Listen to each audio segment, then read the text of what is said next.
It's the last stream of this week. I kind of can't believe it. It's the last one, man. You know, for a while there, we were doing a lot of streams because, you know, we had the watch parties and, you know, going right from Ahsoka basically into Loki was pretty wild. And so there were a lot of weeks where, like, I was streaming, I don't know, like 5, 6, 7 times a week, you know, different streams, making videos and all that. And since the strike ended, of course, there's been a lot of news. There's been a lot of stuff that we cover, a lot of stuff to talk about, et cetera, et cetera. Man, I'm looking forward to a couple of days off, man. I'm looking forward to chilling, you know? But we are going to close it out strong. We've got a lot to talk about today. And yes, the gambling has been initiated. The gamble to your heart's content, man. Gamble to your heart's content. In fact, let's do a drop. Let's do a drop. 10,000 nerd coin to everybody that's here early in Nerdvengers Tower, baby. Woo! There you go. Gamble away to your heart's content. Riley's like 20K, Papa. Oh, it's not enough? Am I not generous? Holy goodness gracious. Hope you guys are all doing well, man. There's a lot of different stuff that we got to talk about today. Crazy Dave Filoni news that some people are acting like it's not a big deal. That's wrong. And I'll explain that. Want to talk about that? Want to talk about the Superman news? There's still some lingering the Marvels news here and there and stuff like that. And I actually wanted to start with, is there a way when you're watching an Instagram reel, because I don't really like do Instagram like that, can I like restart this shit? Like, how does this work? I'm trying to show you guys a funny video just to kind of lighten the mood today. You know, in fact, let's do it like this. Here, I'll get it set up. We'll figure this out together. Here we go. Okay, check this out. My buddy sent me this on Instagram, and I thought it was so funny. Wait, why are we not? Yep. Now, this film is just what the doctor ordered. Brilliant film from the all-female cast to the all-female writing team, kicking ass for 2 hours straight. Can't believe you were without me. Well, I didn't see it yet, but it is on the to-do list, and I don't need to see it to know that this is what the action movie genre was missing. Just a paradigm-shifting, complete departure from the toxic preferences of the Avengers fan base. It's a cinematic home run. Bingo. And when I saw negative reviews from trolls commenting on the massive budget and the low box office numbers, I said, you can add a couple more to the revenue column because I'm coming to see it twice. I'm sure you loved it twice. I haven't gone yet, but once I do, I will most likely go a second time because from the pictures and articles, I can already tell this will be rewatchable. I believe Stephen King said it best. The people gloating about this film's downfall are unpleasant. He then went on to mention hasn't seen it either, but most likely will in future, if not in theaters, the moment it gets to streaming platforms. My friend's a reviewer for Salon.com. He's on the horn right now with a glowing Best review. thing Disney's done, hands down. Haven't seen it yet, but I already know it's incredible. Oh, the anticipation is killing me. Maybe we could go this week. This week does not work. I got kickball finals. And to be honest, I don't know if men should even be taking up the precious theater space for this blockbuster. Great point. Great point. It's time for men to step back and allow women to enjoy the film in peace for the first few months. Yes. True. Without having to worry Good about point. which man is about to ruin her experience. After every woman's thoroughly enjoyed herself, then and only then will I come in for my highly anticipated helping of the film. As of now, the hordes of women have yet to turn up, but are most likely on their way as we speak. Oh, man. All right, one more. Let's just run it back. I just want to give you a quick movie recommendation. The Marvels by Disney. Yep. Now, this film is just what the doctor ordered. Just what the Brilliant doctor film ordered, from the guys. all-female cast to the all-female writing team, kicking ass for 2 hours straight. Can't believe you were without me. Well, I didn't see it yet, but it is on the to-do list, and I don't need to see it to know that this is what the action movie genre was missing. Just a paradigm-shifting, complete departure from the toxic preferences of the Avengers fan base. It's a cinematic it's about home run. time. Bingo. And when I As saw far as I'm negative concerned, reviews it's from about trolls time. commenting on the massive budget and the low box box office numbers, I said, you can add a couple more to the revenue column because I'm coming to see it twice. I'm sure you loved it twice. I haven't gone yet, but once I do, I will most likely go a second time because from the pictures and articles, I can already tell this will be rewatchable. I believe Stephen King said it best. The people gloating about this film's downfall Stephen are King had it right, unpleasant. dude. He then went on to mention hasn't seen it either, but most likely will in future, if not in theaters, the moment it gets to streaming platforms. My friend's a reviewer for Salon.com. He's on the horn right now with a glowing Best review. thing Disney's done, hands down. Haven't seen it yet, but I already know it's incredible. Oh, the anticipation is killing me. Maybe we could go this week. This week does not work. I This got week kickball finals. And to be does honest, not work. I don't know if men should even be taking up the precious theater space for this blockbuster. That's a good point. You know, it's time for men to step back and allow women to enjoy the film in peace for the first few months. Yeah, okay. Without having... All right, just a little bit of fun. Just a little bit of fun, just to take the edge off before we get into what is sure to be a riveting, entertaining, exciting stream. What a world. What a world that we live in. And yeah, the Marvels. You know, the worst part about the Marvels is that it is destroying the discourse about Loki. It's like Marvel did the first actual good thing for one of their beloved characters in like years. And that conversation lasted like a day. Wait, what the fuck? Chet, what? Did you just have that on that screen on there for like what is happening here? But yeah, that's a thing that's happening.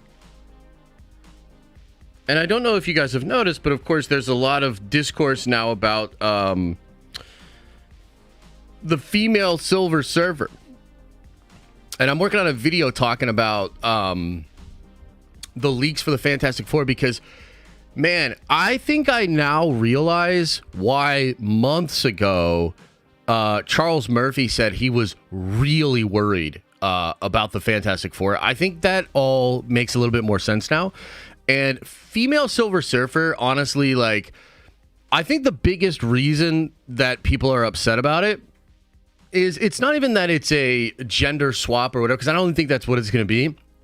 It's not Norrin Rad, apparently, and it's not Nova either. So it's probably like, I think there are actually two other female Silver Surfers, unless I'm mistaken. But regardless of all that, I think at the end of the day, man, it's like, it's just a subverting of expectations. It's a little bit more Ralph Boner than it is MCU, but it's still MCU, and it's still just stupid as fuck.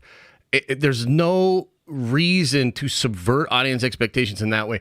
And there's a lot of other stuff going on in that movie that are also weird and seem to subvert expectations. So I just don't get it, man. And so I'm going to be working on that with a video, but it's been pretty interesting to see the discourse online.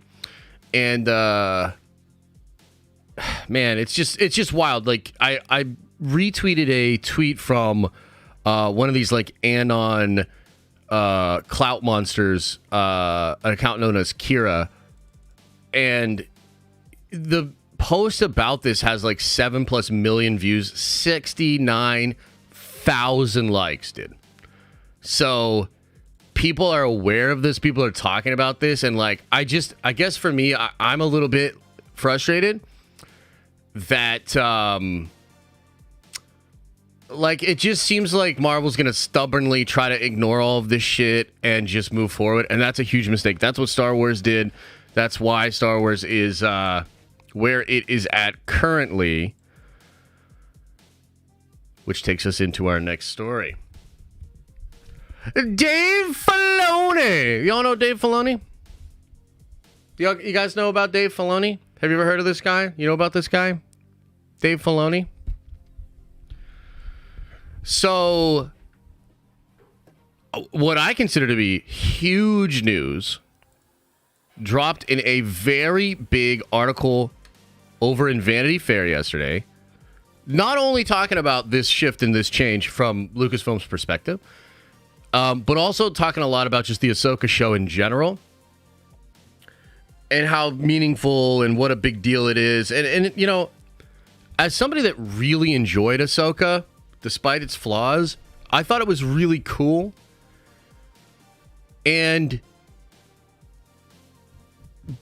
But But it's like I also have to acknowledge, like, you almost can't even get the thought out without acknowledging and being open about how a lot of other people don't feel this way. So I guess let me just TLDR it real quick, and then I want to go to a poll. I'd love to go to the polls, see what you guys think about this. But Dave Filoni was promoted in a very meaningful way.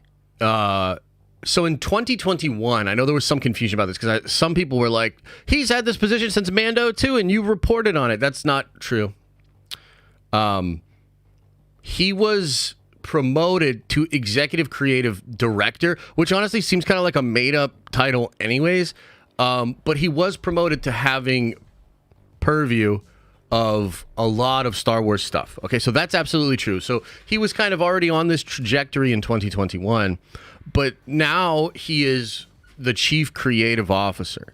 Okay, so this is a promotion. It's a big promotion. It means he has now purview of everything creative that funnels through Disney. He'll be a part of the process of greenlighting projects. He will be able to dictate and have influence on every single aspect of creation that goes through Lucasfilm.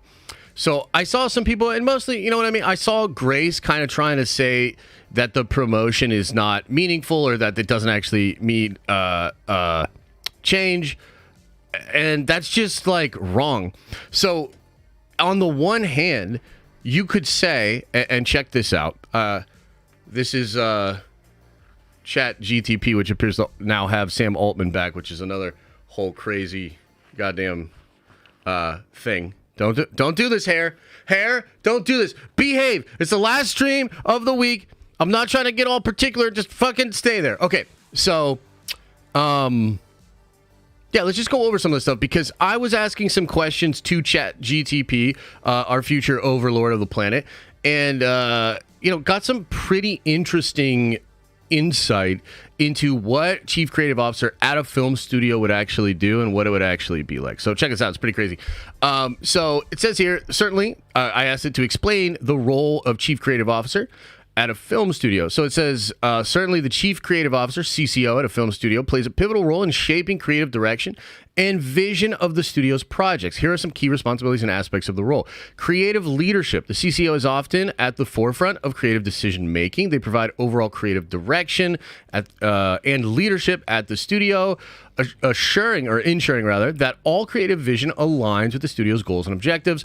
Project oversight, being able to oversee projects, working closely with directors, writers, producers, and other key personnel. Content development, identifying and developing new innovative ideas for film. This may involve working with writers and directors to develop scripts, concepts, and stories. So he's from Jump Street. Collaboration, talent management, quality control, adaptability and innovation, and brand building. Okay, so I was more interested in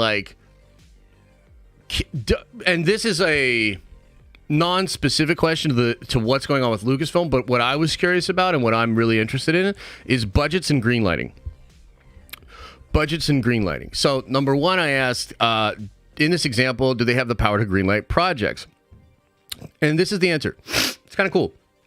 The authority to greenlight projects can vary depending on the organizational structure of the film studio. In many cases, the power to greenlight projects is typically held by a combination of executives, with chief creative officer often being one of them. However, the specific decision-making process can vary studio to studio.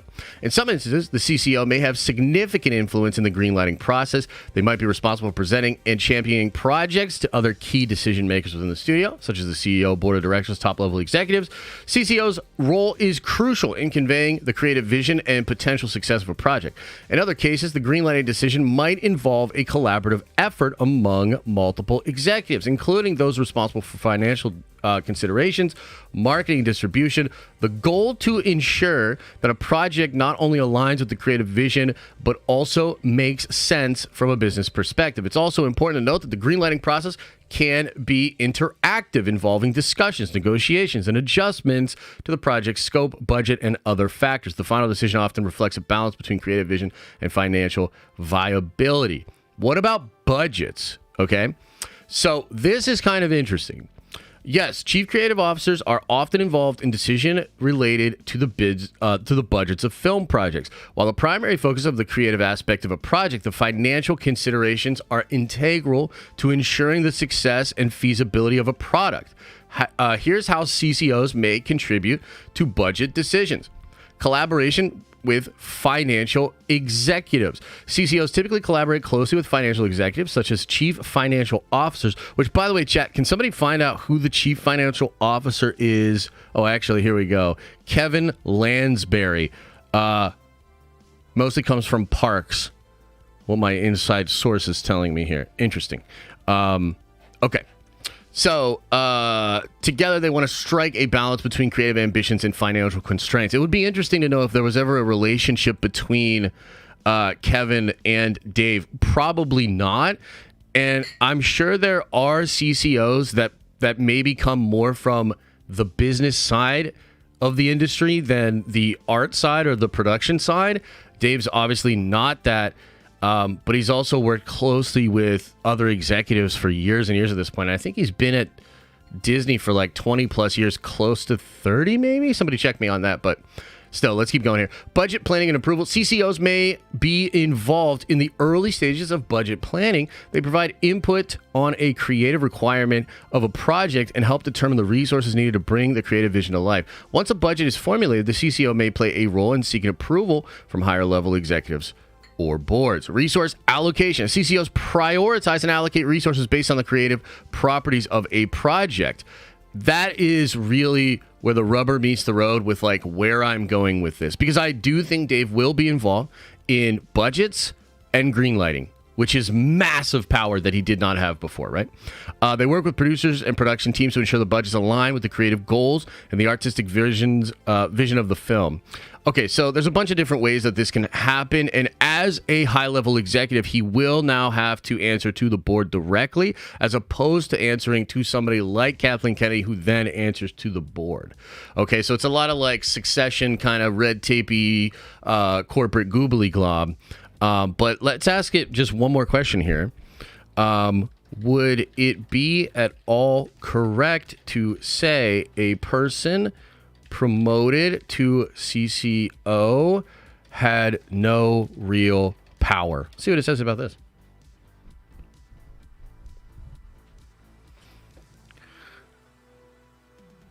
Cool. No, it would not be correct to say that the person promoted to CCO has no real power. In fact, the role of CCO is typically a position of significant influence within a company, especially in creative industries like film, advertising, or media. The chief creative officer is a leadership position responsible for shaping and guiding the creative direction of a company. While the exact scope of power can vary depending on the organizational structure and industry, CCOs often have authority to make critical decisions regarding creative strategies, project directions, and the overall artistic vision of the company. Creative direction, decision-making authority, talent management, representation of the company, collaboration with executives. It's important to recognize the power within an organization is multifaceted. It can manifest in various forms. The influence of a CCO is primarily in the realm of creative decision-making, and their ability to shape the artistic vision of a company is a key aspect of their role. However, the exact nature of the extent of that power can depend on the specific organization structure and industry dynamics. Okay, so I wanted to talk to the smartest person I knew who was a robot named ChatGTP. About this exact issue and about exactly what it means. Now, I'll give you my take, and I'll talk about what I think is actually going to happen from here. And also, chat, why do we keep going into this black screen void of hell? What is happening here? Get your shit together, man. I don't understand it. Just fix it. Just fix it! Whew. Okay, cool. So Dave's promoted to CCO. What does this actually mean, right? What do I think this means, and what's the deal here? Well, I will tell you, and also I will take this off because I'm a little too hot. Obviously, this is a trajectory that Dave was already on. It could possibly have also been something that was in the works technically before this. As I talked about in the video that I did yesterday, it is kind of interesting that Filoni was in the writer's room of the Damon Lindelof Star Wars movie. That's interesting. You know, I don't know that Dave was ever like that involved right away with projects. Some people say he was involved in creating the sequel trilogy. No, he wasn't. Like, there's literally no evidence of that. Was he asked and consulted? Yeah, probably, because he knows Star Wars better than anybody there. But as far as like being the person that had any real influence on what happened with the sequel trilogy, that's just not true. It didn't happen. I also don't think Dave had any influence on a show like Andor. I think Dave had a lot of influence on Book of Boba Fett, but I think the truth of the matter when it comes to Book of Boba Fett is like Kathleen Kennedy just had way more influence and control on that show. I think Dave had nothing to do with the Kenobi show. He might have, again, maybe he was asked a few things. Maybe, you know, they leaned on him in some lore specific ways. But I'm telling you right now, he had zero involvement in the creative process of that show, because that show was a movie that became a show that then got remade into a show. The production pipeline of that show goes way back to even before 2021 when Dave had creative executive director position. So I think number one, this means dude's not getting fired and we're not going away from the Filoni-verse. And I think that was actually a real concern. And I think it should be a real concern, because Ahsoka was not the smash hit masterpiece that I think many of us wanted it to be. It's a super flawed show, and it didn't perform, I think, to the expectations that Disney had for the show. So considering that, a lot of us were wondering, and I think I even told you guys, I was like, oh man, like I wonder like if he's even going to get that movie, right? And so this big Vanity Fair article and Dave saying that he is CCO is a big deal. Number one, because it indicates to us, the audience, no, they are going ahead with this. Dave is not only going to continue to do his stuff, but now he has even greater influence of all of Star Wars creatively. So it is a big change. Now, will it manifest in immediate, recognizable differences? That's hard to say. If you think about what is going on with Star Wars right now, it's a lot like Marvel in the sense that they have a shit ton of stuff in the pipeline already, man. Like, they've got Acolyte that they're already working on, right? They've got Skeleton Crew. They've got other, Mando projects that they're probably working on. So I don't think you get a, right away difference. But I think where you'll begin to see this difference show up in a big way is the coming movies. Okay? And so I think Dave's influence will really begin to be seen with the movies and with the projects that come out after everything we already know has, once we're past that pipeline and it's time to create and greenlight new projects, I expect that you'd probably see a lot of Dave's fingerprints all over that sort of stuff, right? So what does that exactly mean? Like, what does that translate to? Probably more Legends material, probably more leaning on a cohesive vision for what the Star Wars universe is.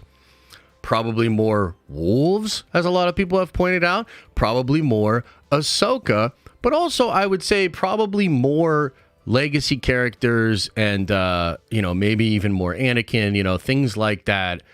Because I think Dave just views that as very central and important to what Star Wars is, right?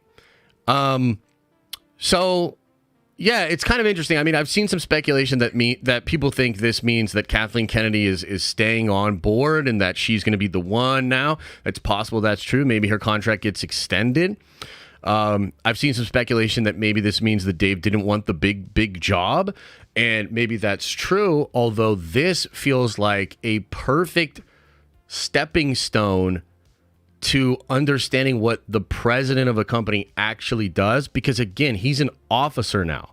He has to make himself available to the board. He's going to have to be a part of more meetings. Like, this comes with not just more power, but more responsibility, like Spider-Man, right? So it's interesting, and it's going to be interesting to see how Dave works in that environment. Classically, his master, George, hated that shit and was not a good business person. You know what I mean? Like, George was an innovator. George is a brilliant storyteller, in my opinion, but he's not a good business person. Partially because he can't work within a corporate structure, and he never wanted to have a public company. So now Dave is kind of thrust in this position of like being accountable as an officer of a publicly traded company. You know, it is a different thing. So I'm going to be pretty interested in just how he handles that and how he navigates that space. And I think for Star Wars fans, like at the end of the day, it's a great thing. I know a lot of people didn't like Ahsoka, and I think that the Star Wars fan base is completely fractured, but I don't know that there's anybody that they would have been excited to come in. Like, the people that are really turned off by Star Wars right now, the people that really don't like what's happening, I mean, I gotta tell you, I feel like they're lost maybe forever. You know? Like, really, really just don't like what's going on. A lot of those folks, I think, probably lost forever. Maybe years down the line, maybe there'd be a situation when they'd come back and start, you know, engaging with the content again. But what I think this could mean in a positive sense for Star Wars and for the fandom is there are a lot of people that are not quite to that extreme, and a lot of people that are kind of like in the middle, you know, like a lot of people like me, right? That are like, I liked Ahsoka, it was super flawed, but like, hell yeah, I want more of that. Like, definitely more of that over Andor, you know? Which, like, again, like, I don't think Dave would have even greenlit Andor, you know? And you might love Andor. You're like one of the 12 people that watched it that really, really like it. That's cool, man. I'm not trying to rain on your parade, but I am going to say what I've always said. I felt like Andor was a mistake for the brand. It was a mistake to make that show. Especially because it cost $200 million and nobody watched it, right? So I don't think that project gets greenlit with Dave as CCO, or he would at least have some notes, some kind of guidance for how it could feel like actual Star Wars. So fascinating, man. I'm really curious as to how that all shakes out. But at the end of the day, I think for a lot of fans, this is a huge W. I think when we get to 2025 and we get to Star Wars Celebration, I mean, Dave is going to be that guy. He was already kind of being set up to be that guy, but he is going to be absolutely that guy now with actual power, you know? So I think it's dope. I think it's awesome. Doesn't fix all the problems. It doesn't immediately set Star Wars on the right path. But I think that Star Wars will be better off now than they were before. And what I would be really, like, my dream scenario for this would be that Dave sort of carries out the next couple of years, and really it's like the next 3, 4, 5 years of like doing all these projects that were already out there, right? But then I think the next era of Star Wars with Dave as CCO, or potentially even higher within the company, that's what I'm really interested to see. Like, are we going to get another trilogy? You know what I mean? Because, like, dude, like, Kathy just doesn't get it. Like, regardless of how you feel about Kathy, like, she just doesn't get it. Like, is Dave going to usher in and create the next actual vision for Star Wars? Is he going to get on his James Gunn shit and be like, fine, I'll do it myself a little bit? You know what I mean? And kind of like craft the sort of basis, the bedrock of a new direction for Star Wars. I think that would be cool. So, yeah, we'll just see, man. It's a wild story, though. Like, it is a wild story, and he does have a lot of power. So, you know, Dave is a Pittsburgh boy, and he's, you know, kind of humble, kind of introverted, you know. So I think that there's some stuff he said in the article where he was like, you know, I'm not going to tell people what to do, which is more like colloquial Midwestern Pittsburgh speak than like his modus operandi. He is also a Sith Lord. Anybody that knows Dave, that really closely follows how he operates his staff and his actors and how he directs, he's open to collaboration, but he's also clearly the captain of the ship.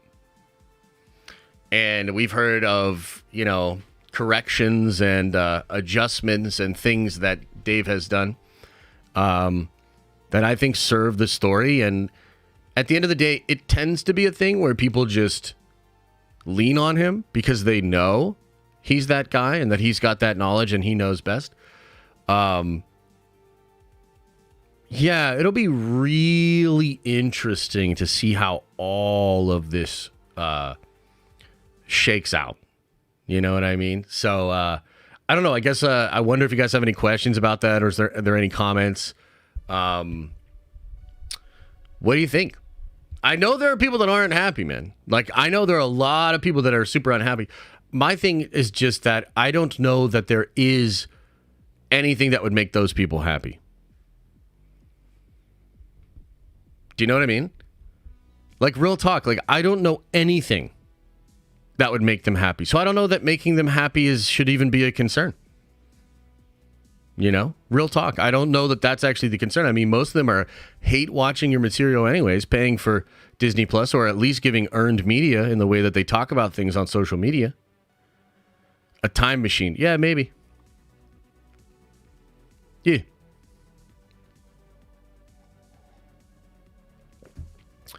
Yeah, so I don't know. I just don't care. Like, frankly, I'll judge the product on a case-by-case basis. And look, Ahsoka needs to get better. Like, I think Dave needs to get better, for sure. But I also think this position, and this was something I saw people arguing about on the Discord last night before my phone died, right? I'm hate watching right now. There you go, baby. I'm sure there's a couple hundred people hate watching me right now. They're so mad. It's possible this move would make it so Dave would be actually less involved on a case-by-case basis on actual projects. I don't know if that's actually the way it'll go down, but I could see that. Like, I could see the argument of that. Because if he's overseeing things, if he's actually, influencing all of these separate projects and whatnot, maybe he can't actually be that guy. But at the same time, even if it gets to a point where he's just show running or whatever, I mean, it is kind of crazy, right? Because Feige got the CCO position after he was already the most powerful producer in Hollywood, okay? So Kevin Feige is the most powerful producer in Hollywood. At least he used to be before he got body snatched after Avengers Endgame. And then he gets promoted to CCO, right? And as CCO and also the president of Marvel Studios, a film division, he was able to wield that power in an interesting way. Now, we haven't heard too much about this, but a lot of us believe that what's really going on is a unified connection between comics and the MCU in a way that was not there before. So, God of Stories Loki and Avenger Prime Loki are things that have been in the comics over the past couple of years that are now adapted into the Loki show. Right? Like, there's a reason that when the stuff started to happen in Loki, many of us were like, oh, I wonder if it'll be this thing from the comics. And so that seems to be the thing that Kevin did, although it's not really being reported on. That seems to be the thing that's going on there. I think with a person like Dave, it would be more like creating some kind of a canon Bible or, rules and regulations for how to create Star Wars content. Yeah. Be interesting. I think the other thing too that I want to bring up here is Ahsoka was an interesting show because we talk about the numbers not being what they should have been. And we talk about how it wasn't a masterpiece, right? I don't know if I've ever met anybody that said, like, Ahsoka's a 10 out of 10, like, it's so good, you know?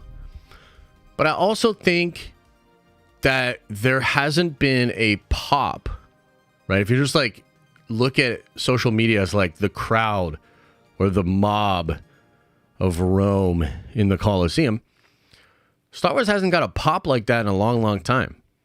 And I personally had two of the best months I've had this year covering Ahsoka.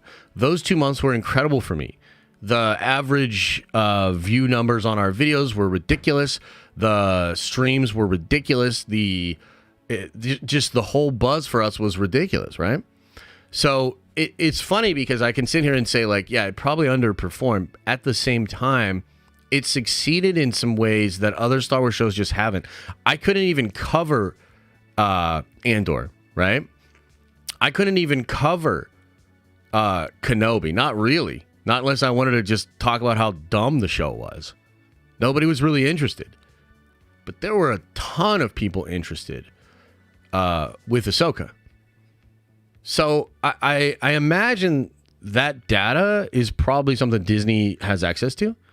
It's probably something that is a factor in why they made this decision. Yeah, exactly. The viewership may have dropped, but the amount of people talking about it was great. Yeah, it's similar to Loki, where like Loki's viewership was down, but the finale of Loki trended for like 3 days in like the top 30. Everybody was talking about it. The videos about it were huge. I mean, you saw YouTubers like milking that shit, and for good reason. There hadn't been something that interesting that people were that engaged with when it came to Marvel in a long, long time, right? That's meaningful. That matters, right? So I kind of wonder if that's a part of it. It's probably a little bit of that. It's probably also like, bro, what else are they supposed to do? You know what I mean?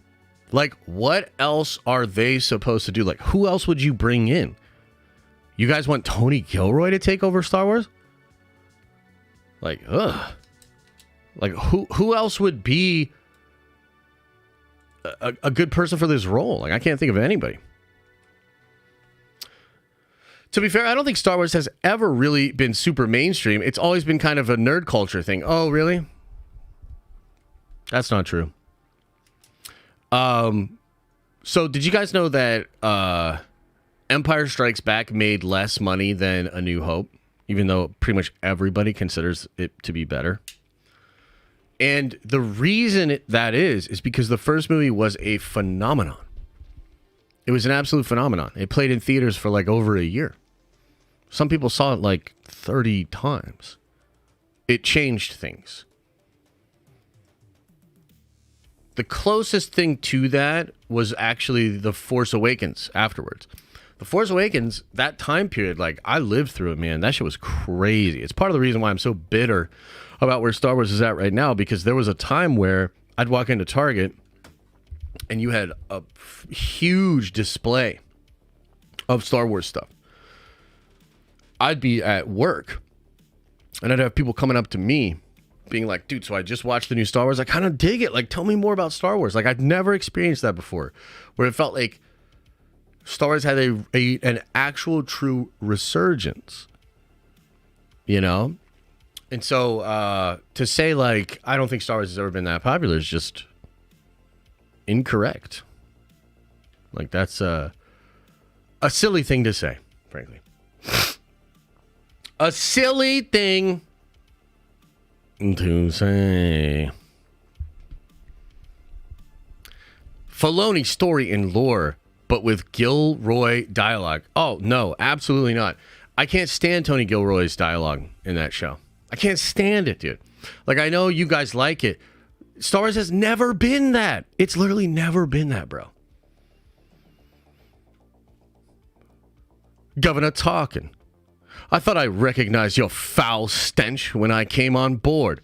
That's Star Wars.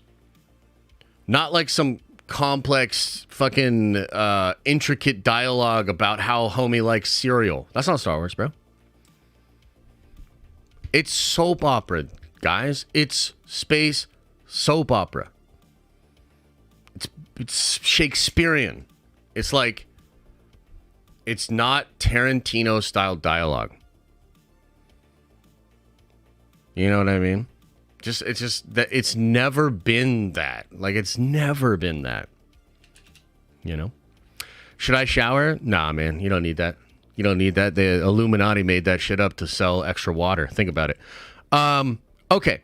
So, anything else that we want to say about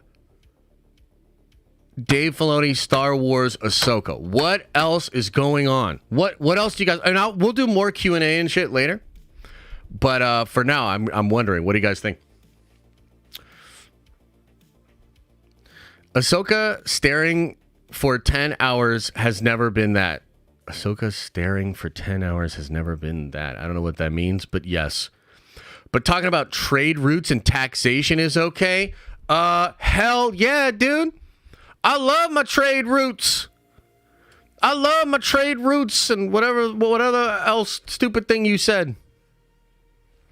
Saw Napoleon last night. It was mid. No, Justin, don't say that to me, man. I love the pic of Hayden and Rosario. Yes, that was very cool for sure. I'm tired of her MC Hammer pants. Yes, me too. Who the fuck are we? What is going on here? Am I having a seizure in here? Trade routes over cereal. Hell yeah. Hell yeah, man. Oh, okay, yeah. So, wait. Hang on. When do the reviews come out for Napoleon? Because I'm trying to go see that. I want to go see it in theaters. Although, I got to be honest with y'all, I sat through so much mid-ass Marvel over the past couple of years, like, I'm sure I'll have a good time. I'm sure I'll have a good time with Napoleon. If I can kick it with the girls for 2 hours and come out not wanting to, rip my eyeballs out, I think I'll be okay. I'll trade you some roots. I don't know what that means, but yes. Thanksgiving was a good change of pace for movies. Yes, that is absolutely true.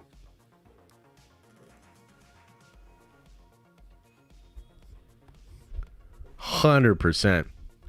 Are you excited for the Rey movie and Ahsoka season 2? Damn it, James! I'm not excited about the Rey movie, but there's one thing that could get me excited. There's one thing that could get me hyped. Bring Ben Solo back to life. I'm going to say it. Bring Ben Solo back to life. We all know you're going to see Wish instead of Napoleon. No.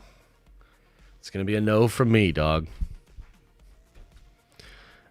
You've always been a Raylo. You know what? All right. Here we go. The skeleton's in the closet. Here we go. Let's get it out there. I don't want to see any clips of this shit. Okay? But here, just between us, I'll tell you real talk, okay? This is what it is.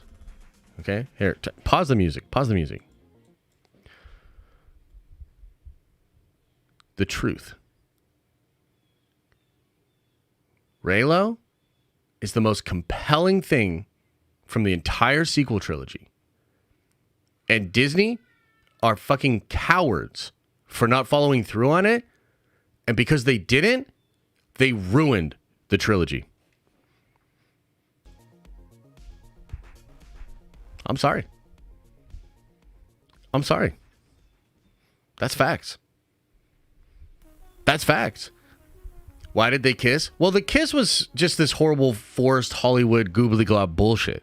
I don't think there are people like the Raylos fucking hate episode 9. Do you guys understand that? And I could speak for the Raylo community. Actually, no, I can't. They're actually like BTS level fucking crazy army of psychopaths on Twitter. We don't want to start a war here, okay? Raylos, we come in peace, right? But bro, that's facts. Like It was literally the most compelling part of the whole trilogy, and they fucked it up. Raylo videos is how I found the channel. Yeah. Here's a funny story about that, okay? So, the YouTube algorithm is a strange, wonderful, infuriating beast. Do you guys remember Vincent Vendetta? How many of you guys... I know some of you Raylos do. How many of you guys... Dirty says Raylo stands equal mental illness? How dare you? How dare you, Dirty? But you're probably right. Okay. Do you guys remember Vincent Vendetta? So he had these theory videos that were like getting millions of views. I remember he did this one video. I'm sure many of you guys saw it. It was Snoke on one side, Mace Windu on the other side. Do you guys remember that? I don't know if you remember that. Millions of views on that video, okay? So here's what's crazy. I remember before even going into The Last Jedi, I remember watching the Vincent Vendetta video of the Raylo theory, and I remember being like, holy shit, this is legitimately crazy, because I myself didn't see it. I didn't see it at all. In The Force Awakens, I was like, nah, man, like, what are you talking about? Like, there's no thing there. Like, he's just a bad guy, you know? And then you start to, like, look at those scenes a little differently, and you're like, wait a minute. So he is saying some weird shit, like, don't worry, I feel it too. Don't be afraid. He does scoop her up, like the classic prince and princess thing. You start to, like, see all of this evidence. And I was like, what? That would be so weird if they actually did that. And then I, like many other people, when you watch The Last Jedi, one of the things that stood out to me was I was like, oh my God, they went for it. The tension was crazy. You know? So it's like, that was actually like, that was a legitimate, like, fun experience for me, being like, oh wow, wait, this could be real. Holy shit, it looks like they are following through on it. And then, like, it's just never handled with that same level of, like, sensibility and nuance and everything like that, right? So I, to this day, think that the thing that would have saved the sequel trilogy, first of all, they shouldn't have done that to Luke, and they shouldn't have killed Luke. But if Rey had taken Kylo's hand at the end of TLJ, I think we would have been set on such a better path for Episode 9. You know what I mean? So, unfortunately, that didn't happen. But yeah, that's my little Raylo tangent. I can't believe we went there, but it's true, man. I honestly feel that way. And I'm luckily at a place now. Oh, this is what I was going to say. So the algorithm, okay? Algorithm, really weird. So after TLJ, I was like, holy shit, Raylo's real. And the algorithm was like, we're going to serve this up, man. And a lot of people watch those videos, like hundreds of thousands of views on Raylo videos, to the point where I had to stop making the videos because I was like, I don't want to be a Raylo channel. Real talk. I got recognized in the restaurant I used to work at in Philly by a Raylo. I went to New York Comic Con in 2019. I'm sitting having a conversation with one of my friends from comic book industry. Literal Raylos come up to me. I'm not even kidding. Like, this shit's real, dude. I had to stop. I was like, that's YouTube. That's YouTube. YouTube's like, hey, you did this one thing and people are interested in it. So I'm going to incentivize you to just keep doing it. By the way, that's how your favorite anti-woke channel got started too. Real talk. And I don't have any beef with Jeremy, but it's absolutely true that Jeremy Greggs, did you guys know he made a video where he praised TLJ? He initially liked the movie.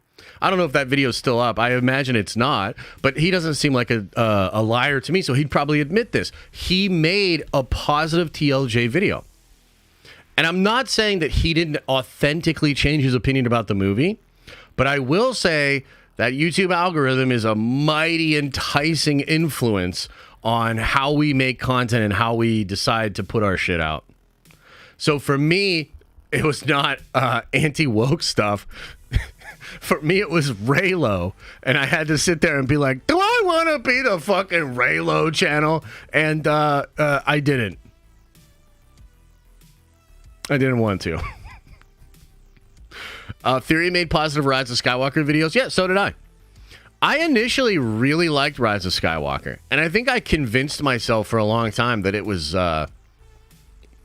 aight. You know? He deleted those videos? Really? I didn't delete mine. Mine are still up. You can go watch, and I actually remember this stream really, really well. I did a stream over the holidays. I was in Boston. It was at my parents' house, which actually they just sold. But I remember vividly being there, and I couldn't get my camera to work, so I did a whole stream where it's not me, and it's just this like cheesy ass picture of me in a Santa hat with like 2 thumbs up. And I remember I did a whole ass stream of like all the different things I really liked about The Rise of Skywalker, and to this day there are things that I really like about it. But it is goobly glob nonsense. It is just not a good movie. So you can find it. I didn't delete my shit. You know what I mean? So you can go check that out. But yeah, crazy times, man. Crazy times. Oh man. But yeah, bring Ben Solo back and do Raylo properly, and I'll show for that shit nonstop. You heard it here first, folks. Okay, cool. Shall we shift into some Superman's legacy?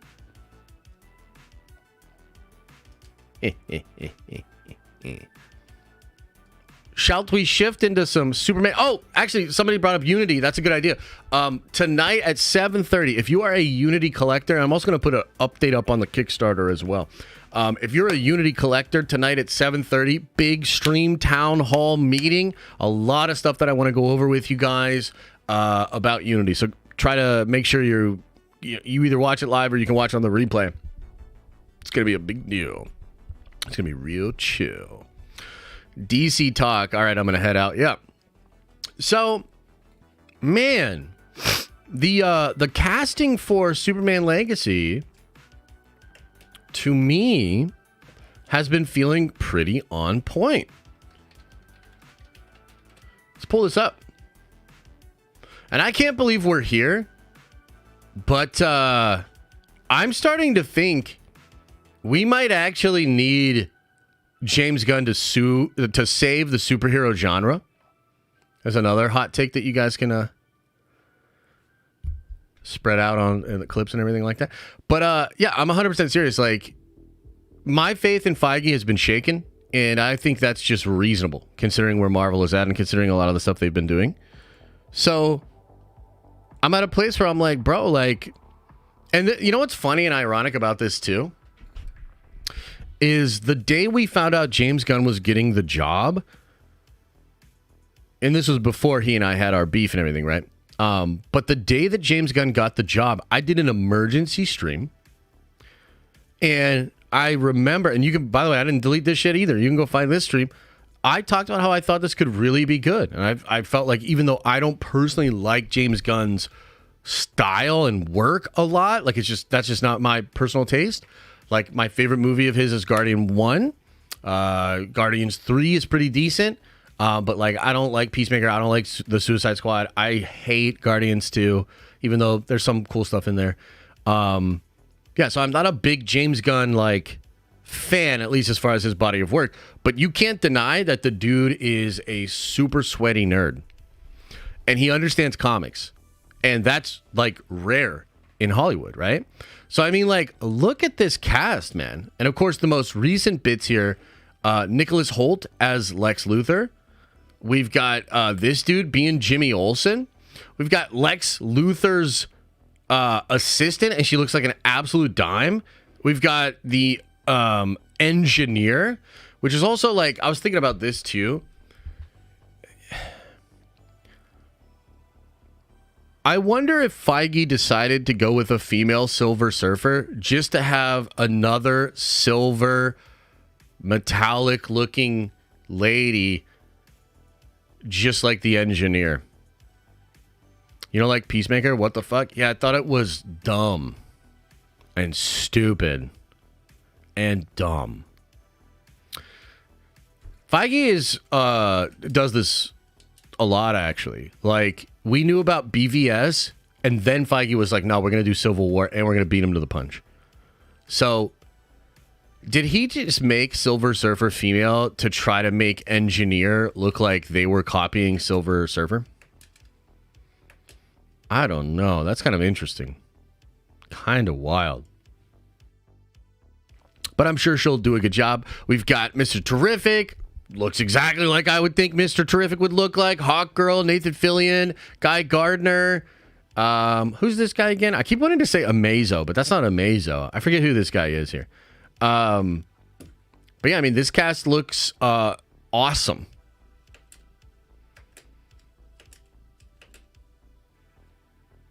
Like, it looks awesome. And I also think, I mean, like... Should I say it? Like, I don't know. Should I say it? You know, we're having a good time. Like, it's like the holiday season. You know what I mean? Like, we're just having a good time here. Should I say it? Should I just say it? The thing that's on probably all of our minds. Should I say it?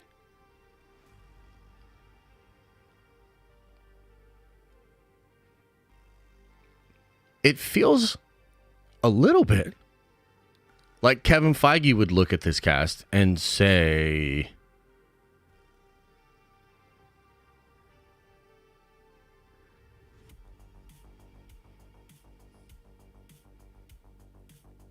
yeah. And I mean, at this point, like, it's beyond the scope of, like, maybe that's not true. We know it's true. Right. So, I mean, I don't even know that matters a lot per se, but it feels like what we're looking at is who is the person that embodies the character the most based on, like, their looks and their merit as an actor. I mean, this is a stacked cast of people that are good that also happen to look a lot like their comic book counterpart. The other thing that I would say is that these are all very attractive people, which is cool. I like that we're getting some babes, dude. And if there's one thing that I can agree with James Gunn on, it's that it's not a bad thing to have some sex appeal with your ladies in the movie.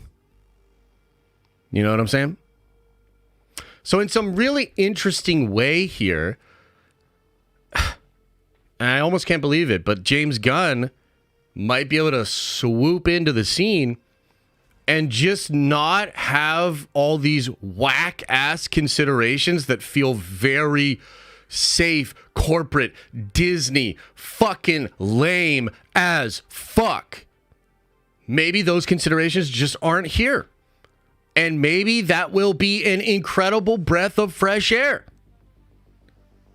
It's crazy. But yeah, it does kind of seem awesome. Right? So I'm like, it's such a weird time. It's such a weird place for me to also just personally be at, of course, because of, you know, the beef with Mr. James Gunn. But I've always said, you know, I think he's got the ability to do this. And I think he's obviously got comic book know-how and understands the source material and has a reverence for it. And it's just like, dude, it looks right up my alley. Now, we talked a little bit about the plot leaks and whatnot. And there's some... differences of opinion on what exactly is happening, like via the Middle East aspect, the stuff that's going on with the Authority, you know, things of that nature, right? So Grace is kind of claiming that the Middle East and maybe even a terrorist kind of thing will be a big part of the movie. I think Casey Walsh has kind of come out and said that he believes it's not that it is it's just a location. It's not even that important to the plot. It's not like there's going to be this huge Middle East terrorist plot element to the movie. I guess we'd have to wait and see. You know what I mean? Gunn denied it. He's a lot. Well, yeah, I mean, Gunn has denied a lot of shit. I mean, he literally one day said, Ben Affleck is super excited to direct some shit for us. The next day, Ben Affleck said, I think James Gunn is a smelly weirdo, and I would never, ever come work for him in the DCU. So, I mean, that's an exact quote, too. I thought that was a little wild for Ben to go that hard, but he loves Zack Snyder, so it kind of makes sense. So, yeah, I mean, look, again, you can't take what he says at face value at all. I think he's semantic. I think he plays little word games. You know what I mean? But he still might save the fucking superhero genre. So I don't care. You know what I mean? At this point, I'm like, I don't care. And sometimes, war times can make strange friends and strange enemies. So kind of rooting for him, to be honest with you. I'm kind of rooting for him. And plus, it's just, there's too much on the line, man. Superman Legacy can't fail. Oh, man. Oh, dude. If Superman Legacy fails, that would be absolutely horrible. That would be absolutely horrible for comic books, for comic book movies. Ay, ay, ay. Wow, wow, wee, wow, would that be bad? So, it's weird. But all of a sudden, I'm starting to think this James Gunn DCU might be the move. And, legitimately, here's the thing that's crazy. DC has such incredible characters, such an awesome, just, mythos and canon. And I love it all. I like the Authority ship out in slip space or the Gap, whatever they call it, and the Source Wall and Oa and the new gods and the old gods and the emotional spectrum and fucking Superboy Prime, dude. They've got so much cool shit in DC. It just hasn't been put together the proper way ever, except for maybe Bruce Timm's animated stuff, which is super cool. So if you can tap into that, I said this back then, I will say it right now. I would 100% flip. I would go 90% DC content and cover Marvel and Star Wars 10% of the time. I would absolutely do that if that was a viable option. What would make that a viable option? An incredible amount of interest from people out there online. And the movie's gotta slap, man. The movie's gotta slap. And would that be super ironic? Absolutely. Would I do it in a heartbeat? Absolutely. And in some other strange twist of fate, it's possible if Feige continues to just flounder and do things incorrectly, and we have an actual example of hot babes and comic accurate casting that fucking works, maybe you'd see Marvel Studios shift and adapt accordingly. You know what I mean? So, the next couple of years are going to be crazy, dude. A lot on the line. A lot on the line. And we'll just see.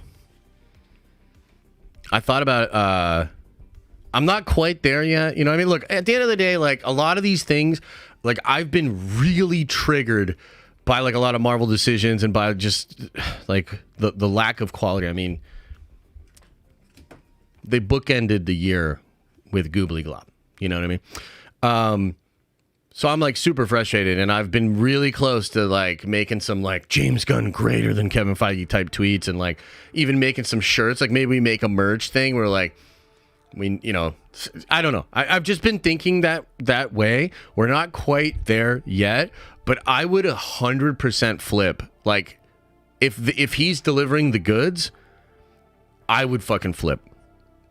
100%. So, yeah, Burger Boy merch. Yeah, that's a good point. That'd be kind of fun. Feige moving nasty like Puff. Oh God, no. Oh God, no. Not Puff. No! Damn. That's a whole thing, huh? Gun shill channel confirmed. Dude, I would do it. Of course. I would do it. Oh no. Okay, what else is going on? Is there any, should we watch some videos? Is there anything else we need to watch? Is there anything else we need to check on? What else should we be doing on this here day? The last stream of the week. What else is going on, man? Warhammer? Is it Warhammer for the rest of the day? Should we just watch a bunch of Warhammer stuff? By the way, I'd flip on Marvel and DC. If they just got this Warhammer live-action universe together, which I don't think they're ever going to do now, and I don't think Henry Cavill's going to be involved in it. And you know what else, James Gunn? You know what else? Just let me just say one more thing about this. Obviously, you don't like Henry Cavill, bro. Nobody in Hollywood likes Henry Cavill. There's 3 or 4 people that like Henry Cavill. That's why, I like Henry Cavill, and I liked Henry Cavill as Superman, but it's fucking obvious that you didn't like him. It's fucking obvious that a lot of people don't like working with him, dude. So, shut your mouth when you're talking to me. He's too real. Okay, here's what I think it is. He is introverted. He is not a Hollywood guy, so he doesn't jive with the politics. He's assertive about source material, and he is kind of I could see him being a little egotistical. He's too handsome. Oh yeah, 100%. People just hate him because he's handsome. No, I don't think so, man. I think it's that he just doesn't jive with the Hollywood shit. That's what I think it really is. Henry gonna bring back Highlander? Yeah, that's true, but it's also damn it. Screw Highlander. I want Warhammer. That's good. I mean, you know what? To be honest with you guys, it is probably good. In a lot of ways, it's probably good. Unless you want to be a successful actor.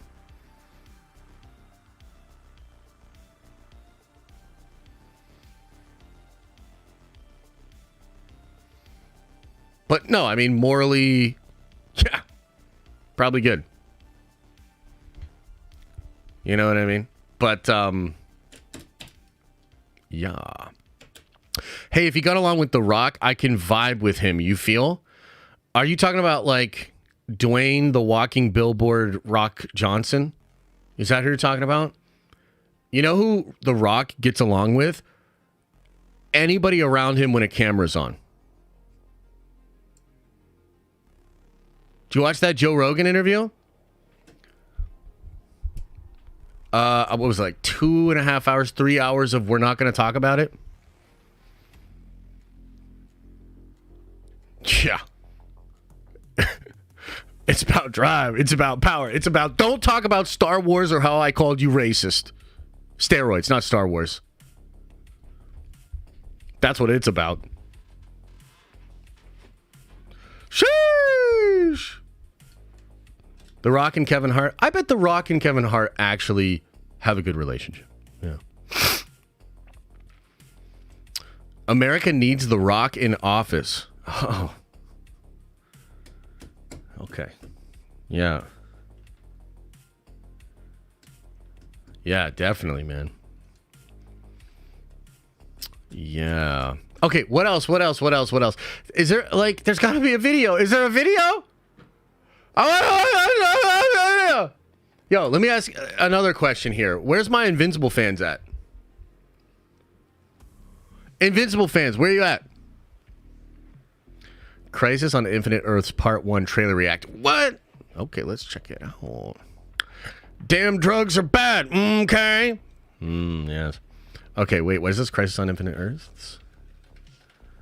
Yeah. What? With the Flash from 3 years ago? What? Bro, there ain't nobody making videos on this Crisis on Infinite Earth thing. What is this? Wait, what? The fuck? Have I ever played a nerd erotic video here on stream? I don't know that we have. I think maybe I know we've played some Critical Drinker videos. I want to say maybe we watched one of Gary's videos about the Amazon Lord of the Rings stuff, but I don't really think so. Yeah. I don't really watch Gary like that, to be honest with you. I don't hate Gary. I don't hate nerd erotic. It's just not my flavor. You know, like the other day, I banned a guy on our Discord who was just spamming a bunch of videos about like basically like a bunch of like anti-woke, like all that sort of stuff, right? And like, here's the thing, and I shouldn't say shit like this because every time I say shit like this, I lose fans, I lose supporters, and I lose people that just like, I like you, Josh, but don't say shit that pisses me off every single time. But here's the reality. To me, there's a difference between recognizing that some of this stuff is real and making it your whole personality. And I don't think it's the same thing as like, watch this video and like, yeah. Like, it's literally not the same thing. Like, you can just be like, yeah, Hollywood seems to be fucking up a little. I don't need to watch like 10 hours of, you know, granted, some well-developed, well-edited videos that are basically just fucking rage porn. See? Sex is like, I used to like you. See, that's what it is. I'm sorry, man. When you walk down the middle of the road, you're going to piss off a bunch of people on the right and a bunch of people on the left. I'm fucking sorry. I gotta be me. I'm a peacock, Captain. You gotta let me fly! Holy shit. Just like every time I bring up that maybe a female Silver Surfer is not the fucking move, a bunch of butthurt, like, idiot anime profile motherfuckers on Twitter try to tell me that I'm this, that, second, and the third because I just want Nor and Rad. It's the same thing. It's the same thing. I am the best fence sitter in the game, bro. I am the fence. Anyway, what is this crisis? What are we doing here? Crisis on Infinite Earth. Is it a minute 32? Is this it? 9 hours ago. Why isn't there an official one? Why am I watching Pablo with 1.86k subscribers?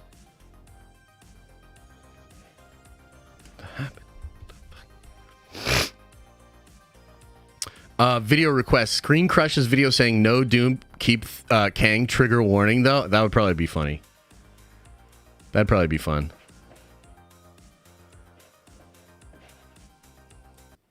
Okay. Watch this posted video. What? Adam, I love you, but Discussing Film blocked me years ago. So every time somebody links me something from Discussing Film, it's just a reminder that people don't like me. I mean, it looks alright. Looks alright. I don't know. I like that comic book. Why does it do this? Why does it do this? I have to figure out what is going on. Oh, you know what? Actually, maybe I could figure it out right now. Hang on, guys. Hang on, guys.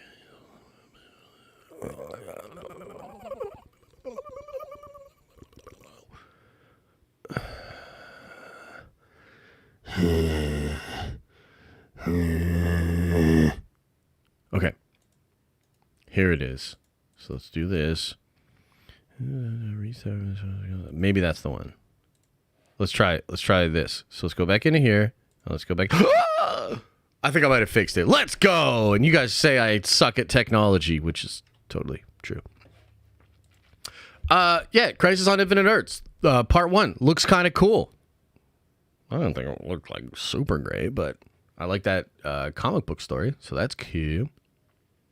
That's cool. What else? Does anybody else have a request for us to watch something?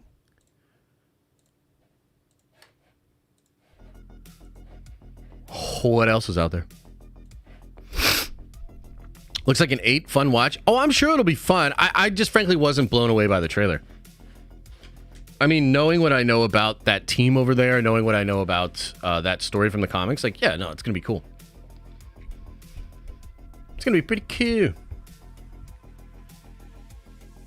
Pretty chill. Iman. What do you want to watch with Iman? The interviews are nerdy gold. Are you guys really digging those interviews with Iman? I don't know. For whatever reason, I'm not that into them. I mean, she's cool. I like that she's nerdy. You know what I mean? But I don't know, bro. Like, here's the thing. And again, here we go again. You want to know the truth? Here's the truth. I really like Iman, but there is something weird about a person who's so real they won't watch Dark Phoenix, but can't admit that they're in a goobly glob film and the Marvel Cinematic Universe is circling the drain. Like, you're so real, except, like, you're not. So it's like, again, I'm not trying to. Oh shit! Come back, chat. Come back. I'm sorry. Yes, Queen.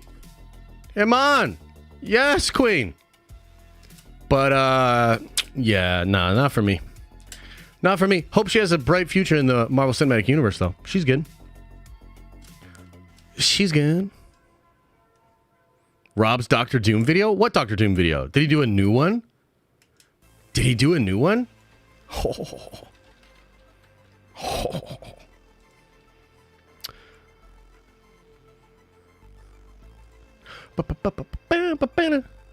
there ain't no new what? I don't see a Doctor Doom video. I don't see it. Weird take, her job is to promote her movie. That is true. Dan Merle, If I Ran Marvel. I've watched this video, actually, but we can watch it with you. Yeah, let's check it out. Yeah, see? Look here, see? Dan Merle's video's kind of popping off lately, man. Good for him. I like Dan Merle. Couldn't have happened to a nicer chap.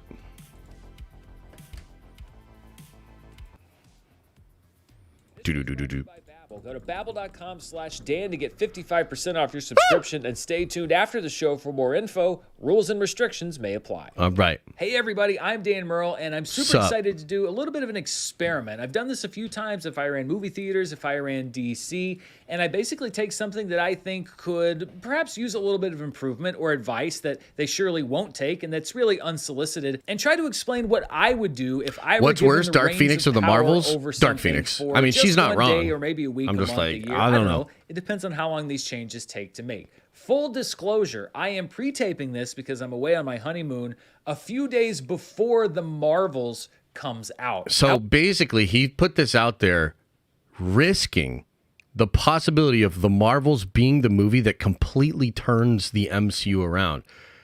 Ballsy.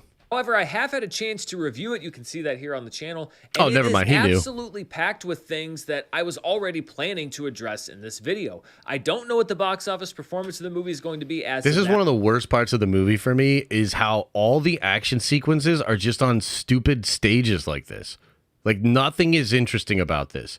This is an AI generated background. It is bland. But the outlook isn't great, and even if it did open strongly, quite frankly, most of what I'm saying would still apply. Despite some box office and critical hits in the last few years, like Loki, WandaVision, Spider-Man No Way Home, Black Panther Wakanda Forever, and Guardians of the Galaxy Volume 3, the MCU has gone from rarely disappointing... Dan, I'd like to mention that Multiverse of Madness was also a damn near $1 billion movie without China and was a smash hit and a masterpiece. To sporadically effective with projects like Eternals, Doctor Strange and the Multiverse of Madness, Ant-Man and the Wasp, Quantumania, and Secret Invasion, proving to be disappointments in various ways. While Marvel was once considered almost invincible, the misses are beginning to pile up with critics, fans, and at the box office. So without further ado, let's get into what I would do if you put me in Kevin Feige's chair and if I ran Marvel. Yeah, Number what would you one, do? stop. Finish what you started and reevaluate the rest. Ooh. That's right. I am wiping the slate clean. Now, I want to be very clear. That doesn't mean that everything that Marvel has going on is canceled forever. First difference between Dan and myself, I would cancel damn near everything that they have in production and that they've already completed. Like Ironheart wrapped over a year ago, cancel it. It just means that we are going to stop what we're doing right now unless it is in a active production cycle or late into the production cycle, which means that we are going to go ahead and finish work on Deadpool 3. We're going to finish Captain America Brave New World. Cool. Echo is still going to come out. Cancel We're it. going to finish the Cancel Agatha it. Darkhold Diary show. Ironheart is still Cancel. going to come out because these are all things reportedly that are deep into the production process. We're not going to cancel that. We're not going to scrap Why what not? we've got there. But there are a lot of things that we are going to stop production on. One of them is the new Daredevil show. And some people would say, well, wait, Dan, before the strike started, they actually got started on production for that. So wouldn't that fall into the things that we should finish? Not necessarily, because there were reports that have come out recently saying that the show is going to be significantly retooled. So before we continue work on the new Daredevil show, we are going to put it under the same pause that everything else is. And that pause also includes Thunderbolts, Blade, Avengers Kang Dynasty, Avengers Secret Wars, Armor Wars. Again, that's not to say that none of this stuff will ever be resuscitated or revived, but we have to have a plan first before we move on with any of this. Number two, rewatch and learn. I actually this like may this sound point. kind of infantile, but I want everyone at Marvel to get together and have a movie, really like a movie week. I'm talking everybody from Kevin Feige to the heads of visual effects, the heads of physical production, your producers, as many of your creative team. Hell, get some of your actors in there. Get everyone together and watch everything that Marvel's made. Not the stuff like Hulk and Ang Lee and all that stuff. I mean everything that falls under the MCU proper. Start with Iron Man and go all the way through. What worked about Phase 1? What didn't work about Phase 1? What has worked about these MCU shows? What hasn't worked? Take it all down to the basic building blocks and have an honest dialogue. Don't just look at the great movies and say, oh, we did great with that one. Point out the flaws in the great one. Point out the great things about the not so great ones. You know, ironically, what would be better and faster is watching great breakdown channels, like really good breakdown channels that like will tell you like why a particular movie is so good, what works in it. You could literally just watch breakdown videos. Like, and I know that might seem like crazy, but it's actually true. I mean, I don't know how many of you guys have this experience, but I love watching good channels break down movies that I really enjoy. And I tend to come out of those breakdown videos with more of an understanding about why I personally connected with the movie so much and what aspects of it like were really objectively just clicking. Right? Because like a movie, it's kind of funny, like movies in general are usually like really emotional experiences. You're not really meant to sit there and analyze why the thing is making you feel a certain way or connect to it or disengage with it. It just is supposed to intuitively happen. So normally like you don't necessarily even know why you felt a certain way about a movie or whatnot. I think it's Rich from Red Letter Media has this really this cool thing that he says all the time where he says, you may not have noticed this, but your brain did. Talking about things that happen in movies that jar your brain and take you out of it, you know?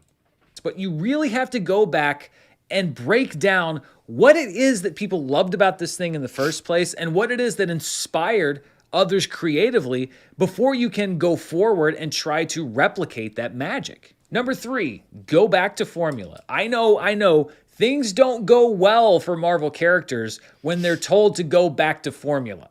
We need to take the whole line back to formula. Back to formula.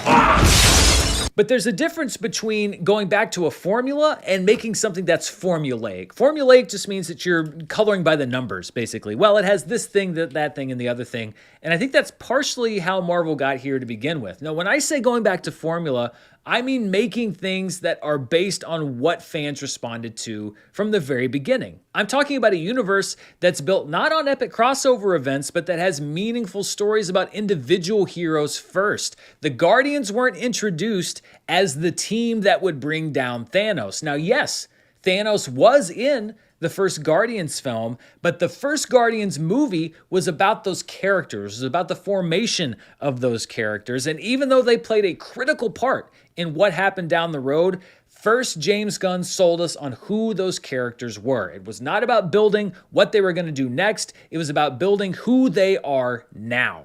And when you look back at the Marvel projects, the MCU projects that have been successful critically and financially, that is generally the case. You make a hero that people love and you build a story around them. And that's what I'm talking about. That's actually, yeah, when I say go back to the Marvel formula. They sell you on the hero, then they sell you on their role in the story. And somehow, some way in the last few years, the cart has come before the horse and the prioritization of the ongoing saga has become number one. And the characters get lost in the shuffle. And I think that's a big reason why audience attention is drifting. Number 4, nothing is safe and no idea is off limits. I like this one. So as a team, we at Marvel have stopped what we're doing. We've watched what we've done. We've decided we're going to go back to what works. Now is the time to start formulating that plan. And I think a crucial part of that plan is to explore every option. So if somebody's at the table and pitches an idea of bringing back Chris Evans as Captain America, let's explore that option. Can we do it in a way that makes sense? Can we do it in a way that doesn't cheapen the ending that that character already got? If somebody pitches, hey, let's never see Doctor Strange again, let's go down that option. Does he have a role to play in the stories that we want to tell? Are we going to force that character into a story where he's not needed? You can put some characters on hiatus. That's okay. Yeah, that's fair. I mean, I think that Marvel puts a ton of characters on hiatus because they just have too much going on, right? But yeah, no, I tend to agree that the limiting factors for these projects is a huge thing holding them back. Like, it's just silly at this point how unremarkable a lot of these shows and movies are, where we know if we've been reading comics for any amount of time, or we've just seen mind-blowing movies, or we even just saw what they did in the Infinity Saga. Like, you know, things can get wild. And it can be really fun. And some of the things you didn't expect or you didn't know about, or things that you wouldn't have thought possible, was a big part of the draw of the experience of like watching the Infinity Saga. If you have an idea for some crazy one-off DC crossovers, go ahead, pitch that idea. Maybe we won't use that idea, but there could be a germ of something in that idea that somebody else uses or that you realize is something that could be used going forward. Sure, you're going to hit some dead ends, and maybe you'll come up with something that completely falls through because an actor says no or there's a legal problem. But the point is that you're making things that are ambitious, that people are excited about, and that isn't just kind of in the routine of the steps of something that's already been laid out. When you throw a bunch of different ideas against the wall, some of those ideas are going to be great, some of those ideas are going to be bad, and some of them are going to lead to stuff that maybe you didn't expect. Number 5, make a creative plan, not a marketing plan. True. So when we're talking about the right time to make the next Avengers movie, what I don't want is some sort of discussion about our Q4 2026 release and the relative strength of the market of Q4 2026 versus Q4 2027, and the fact that marketing research has shown, no, I don't want any of that. The only thing that should be important when we're talking about when the next time to make the next Avengers movie is when it makes sense story-wise to make the next Avengers movie. Is it next year? Great. Is it in 5 years? That's great. Do we just not know yet? That's fine.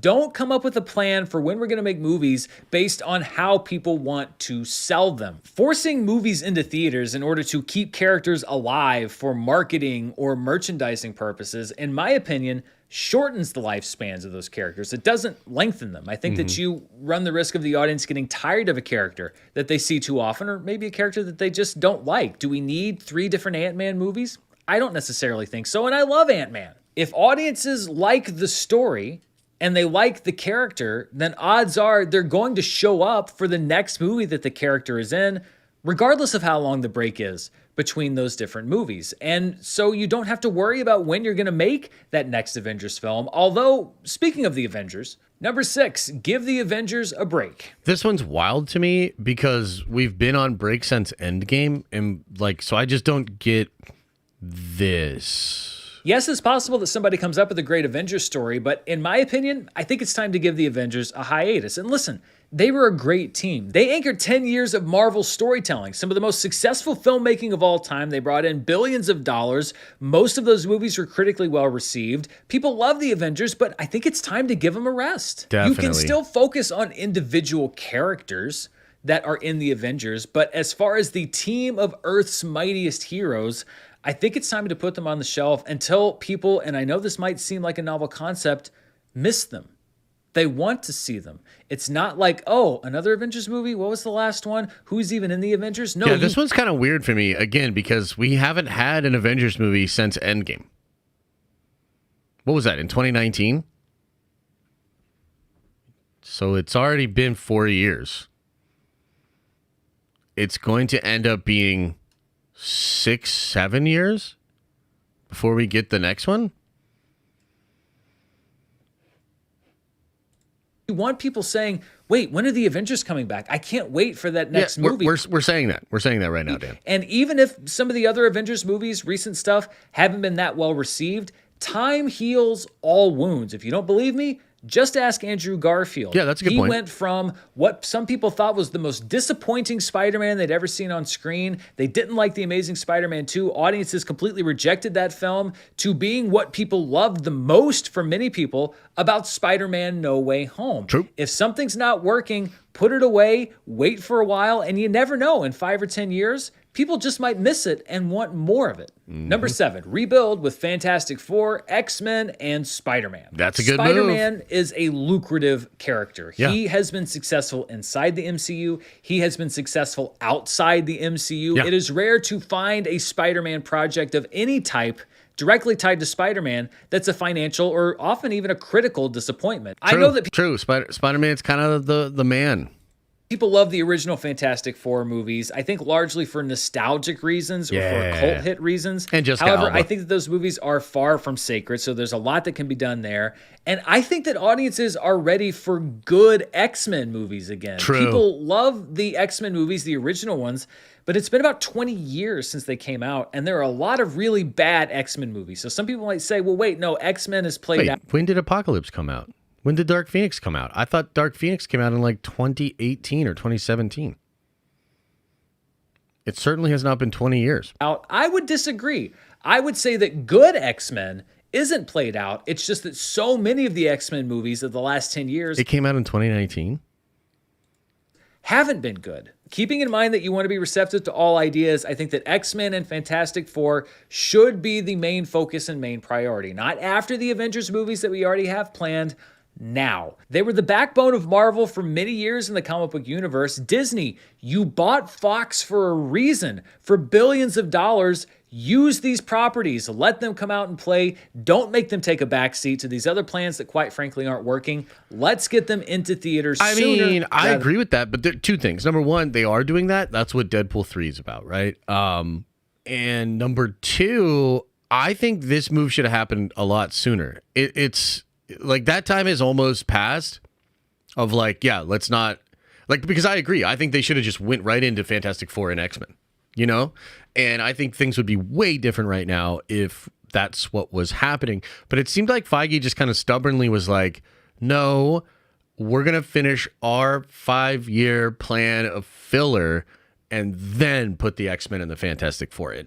And as we're learning more and more about these Fantastic Four and X-Men, it's kind of weird because his plan is like to create them in a different universe. So it is the multiverse saga. So they are still a big part of the saga, but they don't actually come from our universe, which is like kind of weird, man. You know, like I was writing a script for because I'm going to make a video. I don't know if it'll come out today or if it'll come out tomorrow, but it's about how like a lot of the leaks for the Fantastic Four have me like really worried. And the main point that has me worried isn't even like female Silver Surfer, even though I do think that's going to be a whole thing. The the biggest concern I have is that this Fantastic Four team doesn't even come from our universe. And that's so weird. Like, in the Council of Reed stuff, like, the reason we connect with our Reed is because he's different than the other Reeds. Even the Maker is only successful as a character because we juxtapose him against our Reed. You know? So, like, without the metric or without the barometer of, like, 616 Reed Richards, I don't know how I'm supposed to get super attached to an alternate universe Reed Richards that is going to be the MCU 616 Reed Richards after Secret Wars. Like, I just don't understand that. I don't think that's a good idea. You know? So, I don't know. I'm like a little worried with how they're, kind of handling this Fantastic Four X-Men. Now, it does appear that there's some motion in this direction as set up in the Marvels, but I think it's important not to rush this by sloppily incorporating these characters into an existing arc. This has to be done carefully and deliberately. You only get one chance to relaunch these characters. Let's make sure it's done right. Number 8, if you're going to multiverse, then multiverse. I agree with him on this one. The introduction of a multiverse offers literally unlimited possibilities, but I really think that the MCU's only successfully used it once with Spider-Man No Way Home, which is one of the most successful Marvel movies of all time. Doctor Strange in the Multiverse of Madness got people buzzing, but its multiverse sequence was ultimately a disappointment, and the Loki-Kang multiverse story has been slow to develop, although I should note, I have not seen the end of Loki Season 2 as I'm taping this right now, so perhaps... I think that's, like, fair. Like, you know what I mean? Even though I like MOM, I think that's fair. Like, the way the multiverse was utilized in No Way Home was, like, to create character moments and have a lot of fun. And I don't understand why we haven't, like, done more of that, doubled down on that. Like, even the Marvels probably should have just been Binary invades our universe. And then they're just fighting against Binary and the X-Men from a different universe. Like, I really don't understand why that's not happening. Like, at what point are they going to, like, actually utilize the multiverse well? You know, and all, like, a lot of people are like, oh, I'm over the multiverse. It's like, bro, no, you're not. Across the Spider-Verse, incredibly successful. Multiverse of Madness, biggest movie they've released since Endgame, beside Spider-Man. Multiverse. Spider-Man, multiverse. The multiverse projects are the most popular and loved by fans out of anything we've been getting over the past couple of years. It's just that we're not really even doing multiverse. You know what I mean? Perhaps there is something big that moves that along, but even still, I don't really quite know what's going to happen with Kang going forward. Nobody really does. It's time to go out and find stories that will get audiences excited in the same way that Spider-Man No Way Home did. Now, Agreed. What does that look like? It could be a series of one-shot movies featuring different teams of returning characters or characters that aren't tied to the direct Marvel mythology. It could be a team-up of different people in the X-Men franchise, like we saw with Days of Future Past, which was an audience and critical favorite. It could be Exiles, dude. It should just be Exiles. Exiles would be perfect. Marvel Zombies movie. Again, literally, the possibilities are endless. Embrace the one-off and the crossover and stop taking the multiverse and trying to constrain it and bend it into this one storyline, this one thing that you're trying to tell. Don't draw a box around it. Let it be what it is, which is a box of limitless possibilities. There's a lot of different things you can do to get audiences excited by that. Just do them. Number 9, budget wisely. Spend what you need, not what you can. Yeah. This doesn't mean that we're returning to the days of making huge movies on shoestring budgets that look cheap. I'm not saying cheap out on films. If you have a movie with the scale of storytelling that requires $200 million. Bro, isn't it crazy that we have productions that are literally $200 million plus and they still look cheap and like shit? I mean, Secret Invasion cost them $215 million. And they basically cut away or obscure every single scroll transformation. Like, it's wild. So he said, we don't want to go back to making these big budget movies on cheap budgets that look cheap. It's like, bro, we're spending money on these movies And they still look cheap. It's wild. Then we can talk about budgeting it at $200 million. But if a director walks in with a Blade movie that they can execute for $40 million, don't spend $140 million on it. If Emerald Fennell walks in with a $15 million Dazzler script, then make the Dazzler movie for $15 million. Just because it says Marvel at the beginning of the movie doesn't mean it has to have an extravagant budget. You should make the movie for what you can make that movie for based on the vision of the writer and the director. And just from a financial perspective, your exposure is lower with a lower budgeted film. And if you hit a movie that costs $40 million or $50 million and makes that MCU gross of $500 or $600 or $700 million worldwide, that is a huge path to profitability that is substantially hampered by a $200 or $250 million budget. I think that one easy rule of thumb is that you should never set the budget for an MCU film before a director is hired. We should not be in the business of making $200 million movies before we even look to see who's going to guide that film creatively. Number 10, no more figuring it out with reshoots. Reshoots in and of themselves aren't bad. They're actually a luxury because oftentimes if you're editing a film, you notice that there's a scene that could work if there was a piece of dialogue that was tweaked just a little bit. Or maybe you notice that there's a little bit of a connective tissue between two scenes that if you can go back and reshoot that, then that'll make the story flow better. That's fine, and it happens all the time with movies. But by many accounts, that's not been how Marvel is using reshoots, or at least it's not how they've been using it for a long, long time. Yeah. Increasingly, it seems like the MCU is skimping on the writing process and shooting a show and basically going in with the philosophy of, well, you know, if something doesn't work, we'll just figure it out in reshoots. And then they go back for these costly reshoots, not to shoot a scene or a line of dialogue, but to do 30% or 40% or 50% or more of your show or movie over again, which is not only creatively irresponsible, but also incredibly expensive. Yeah. It was very obvious that The Marvels was largely reshot and reassembled, which was a big reason why I thought that movie was a complete mess. Maybe movies have been... It's even worse in Quantumania. I think Quantumania is like an even worse example of it. But yeah, he's right. Saved in the past by using reshoots as a rewriting process, but we now have a $250 million piece of evidence showing us the perils of that approach. Actually, the goal you for have every multiple Marvel movie examples going forward is that the script as written is usable. In an ideal world, everything that's on the page should be what's required to put the movie on the screen. And if you find later on that other stuff is needed, then you can be open to doing reshoots. But no more of this, hey, we're going to throw $150 million in a movie or show and see what works because the script's not quite done and we don't really know what's going to happen. And then we'll figure it out with reshoots later. It's sloppy and it's obvious. It's obvious that so many movies or shows were figured out in post and done rushed. The VFX look rushed. The stories don't make sense. That ends now. When I run Marvel, no more of this creative process through reshooting. Reshoots are done as necessary, not as part of the creative process. Number 11, call your shot. Kinda.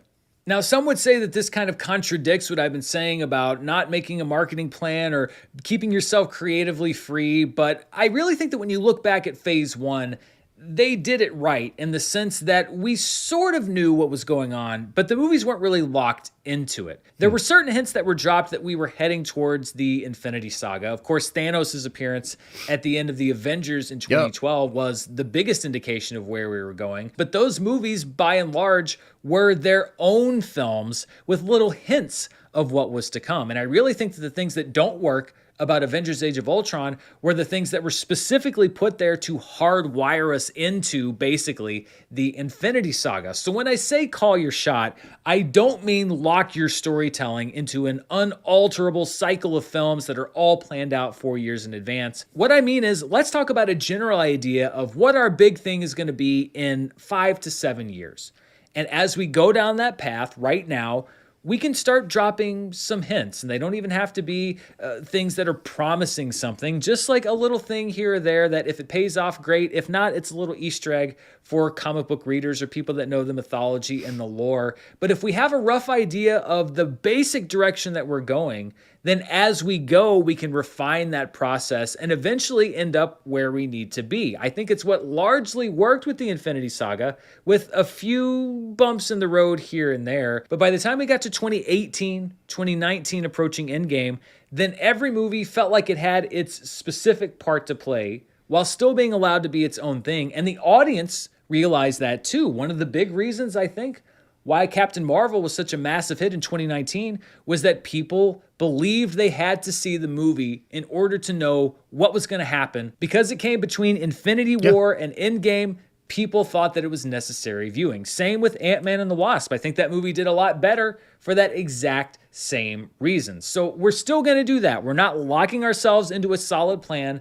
but we are going to come up with a general game plan 5 to 7 years down the line. Where are we going to go? And we're going to slowly move that way while still keeping ourselves free to develop different projects as we go. And finally, number 12, the rule of threes. Never more than 3 movies in a year, 3 shows in a year, and 3 projects in active physical production at once. Interesting. And this rule is pretty simple. The MCU, in my opinion, should never be putting out more than 6 projects in 1 year. 3 movies, 3 shows on Disney+.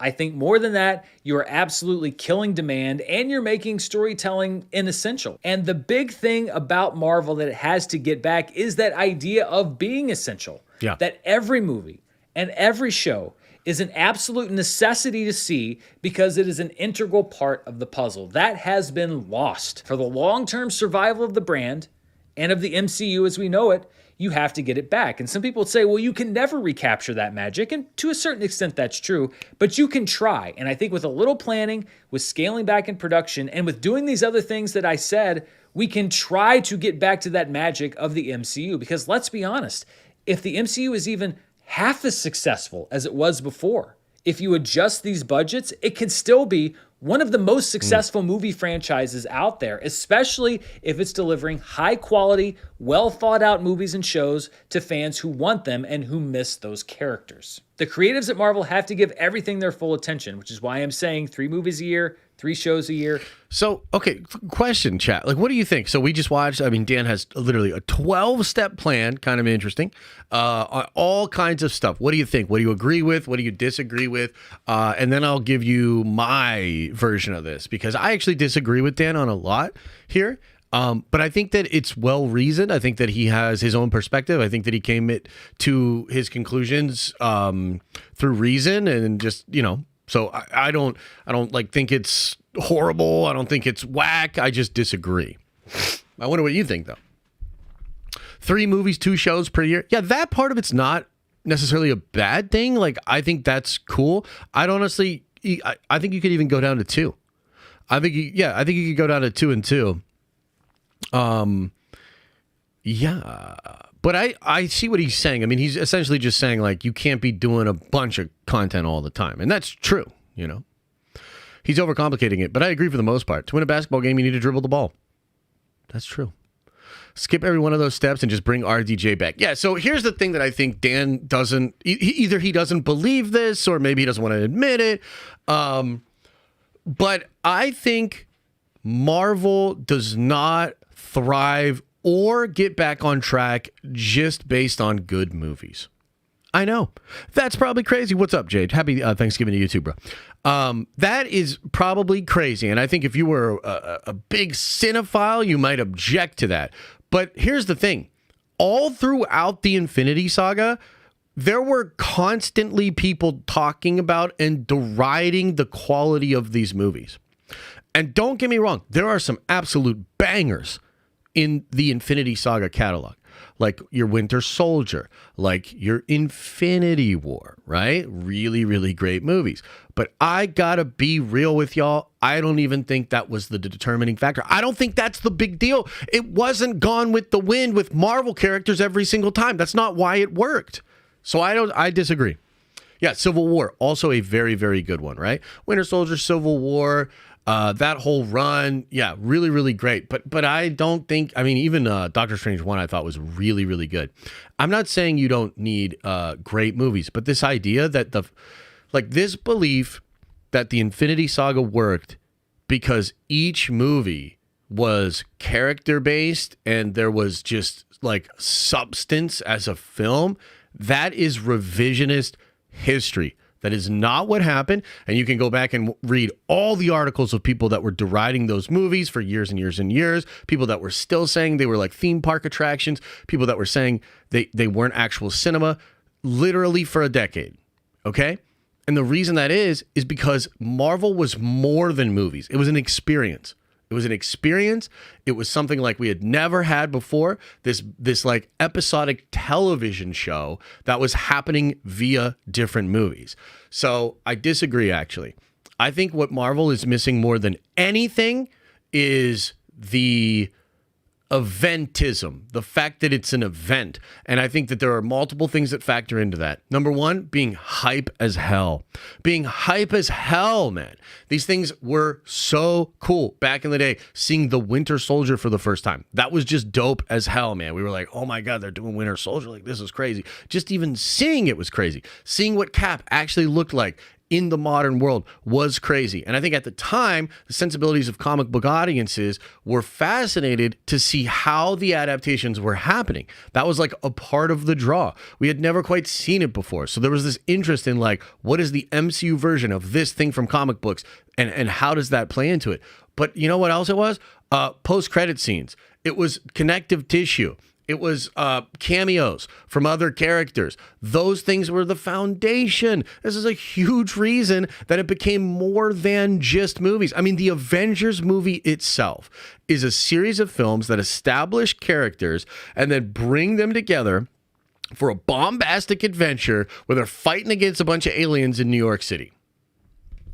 It was bombast. It was hype. It was like, damn, bro. So I don't think just making good movies and cutting the budgets so that they're sensible and they make movies, like I completely disagree with that. I think if anything, this is what I would do. Cut the filler, cut the bullshit, and just go for the super hype stuff right away, okay? So I would cancel everything on the docket that they have right now, literally cancel everything. And then I would start developing projects like, for instance, World War Hulk. And what I would make World War Hulk is I would be like, okay, so here's what World War Hulk is going to be for us. Maestro Hulk, a future version of Bruce Banner, is sent into the timeline by the Council of Kangs to crush them. And so we're going to have, just like Winter Soldier, just like Civil War was an epic version of a comic book thing, right? I would do that with World War Hulk. Make it the dopest, craziest thing possible. Bring in a whole bunch of characters. Make the budget $250 million and go hard on that. Okay? That's kind of like what they're doing with Deadpool 3. They're throwing all the toys at it. They're throwing all the money at it, and they're just going. Okay? So I'd say, okay, that's your next movie. Your next Thor movie, also dope as hell. We're going to do Null, the symbiote god. We're going to do it. You're telling me the studio that figured out how to get Spider-Man from Sony can't figure out how to do Null, the symbiote god? I don't know what you have to do. Do it. Figure it out. Null, the symbiote god. Venom, Spider-Man, that kind of crazy shit. Put that into the next Thor movie. Boom. Done. Do that. Okay? Shang-Chi 2. What's Shang-Chi 2 going to be? Apocalypse. Apocalypse. They go back in time. They think they're fighting Kang, and it's a surprise in Sabanur. Apocalypse. Old school X-Men. Old school Four Horsemen. Old school shit. Boom. Problem solved. Doctor Strange 3. What are you going to do with Doctor Strange 3? You're going to do the Black Priest. Time runs out. Ivory Kings. Doctor Doom. Doctor Doom. Throw Doctor Doom into Doctor Strange 3. Simple. Done. Dope as hell. The shit isn't even hard. It's not even hard. Just do what your nerdy brain wants to see. Super simple. So you don't need to like do all this goobly glob, try to figure this out, dial the budgets back. You just need to do dope shit, hype shit that people would get excited about. And oh, by the way, maybe it's not Gone with the Wind, Citizen Kane. It doesn't have to be. It just has to be dope as fuck, man. So, like, much love to Dan, much respect to Dan, you know what I mean? But I don't think that's the problem. I don't think that that's the issue. The issue is you're not making dope-ass shit that everybody wants to see. Like, if you make some of the movies I just described, and I could probably come up with 30 more, they're easy. It's easy. You'd have people telling their homies, telling their family, telling the people that aren't going to the theater to watch Marvel movies anymore, yo, this is happening and it is dope. What about a multiversal Punisher movie where you've got Dolph Lundgren, you've got Thomas Jane, and you've got John Bernthal doing a multiversal cleansing of criminals throughout the multiverse? I mean, dude, how is this hard? Like, how is this even a difficult thing to do? Come on, man. You're telling me people wouldn't want to line up around the corner to see that movie? 3 iconic Punishers, rated R, slaughtering motherfuckers around the multiverse? Like, come on, man. So, I don't know. Like, to me, it's like, I get it. You know, we're all in this, like, holding pattern with Marvel. A lot of people are like, okay, well, what's it going to take? What's it going to take? It's like, bro, it's easy. It's easy. Just deliver some dope shit. Like, I just don't understand. Like, woosah, woosah. But again, no disrespect to Dan. I mean, I think he's those are informed opinions. You know what I mean? I have more like nerdy informed opinions. You know what I mean? I don't know. Do you guys disagree? Do you think I'm crazy?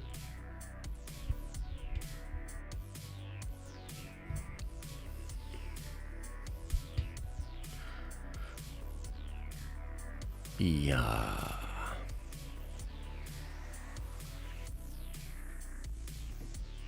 Like, come on, man. Like, what are we doing here? Yeah. All right, let's get into Q&A. Let's see what y'all got to say about all this stuff, and then we'll get on out of here. I appreciate you guys being here. I'm a little low energy today. I'm just tired, man. I'm exhausted. All right. Let's do this. Let's get into it. Fat Naked Jimmy Neutron says, hope you and the fam are doing well. Happy early Thanksgiving. Thank you so much, man. We're doing great. Everything's good on the home front, man. I'm going to get some much needed rest this week and get some comic book work done, because one of the issues, the only thing that's been bugging me a lot lately is like, I really just want to work on Unity, but news has been like popping. You know what I mean? Like, and I get it. Like, the strikes are over. Everybody's trying to figure their shit out. I totally get it. But, man, it's just been like, dang. Elijah says, the real Fantastic Four cast I care about is Lana Rhodes, Mia Malkova, Kendra Lust, and Riley Reid. I'm looking at you, Marvel. Oh, boy. Oh, boy. Vincent with a $10 holler says, yub nub for Filoni. Hell yeah, brother. Let's get it. This is the way. Oh, boy. Wouldn't that be a Fantastic Four cast? It's a stacked cast. Toxic says, Unity. Hell yeah, brother. I'm excited to update you guys tonight during that stream. I think it's going to be super cool. Elijah says, as long as they are in Disney's hands, I don't care about Marvel and Star Wars IPs. I just sail the 7 seas. But have you heard of Unity? Yeah, man. Look, at the end of the day, like, it's crazy because I know I complain. I've been complaining a lot. I think it's the time to complain, frankly. I think that given where we're at and where all this shit is at, it's like, dude, now's the time. But also, I'm not there yet. You know what I mean? I don't know what it would take exactly. Like, if they really screw up the Fantastic Four, I mean, that's going to hurt bad. And then if they go on to screw up the X-Men, I mean, there's only so much I can take, for sure. But at the same time, like, I think it's possible that despite a lot of the weird stuff that's happening in the Fantastic Four, it could still be great. It could still be great. And whatever they're doing with the X-Men, it could still be great. And if Deadpool 3 is great next year, I mean, that's going to be awesome. You know what I mean? So I'm not quite there, but man, we are circling. We are circling. We're in a holding pattern. Mariana says, about darn time Filoni gets that promotion at Lucasfilm, but pretty sure some of the online anti-haters and EU purists will not be happy about this. Yeah, that's true. There's going to be some people that are upset. I think my point is, like, if you show me the example of something that they wouldn't be upset about, or like a direction that you could take that would be like that they would like, I would probably be more apt to say, yeah, maybe we shouldn't go this way. I think it's the best option they have.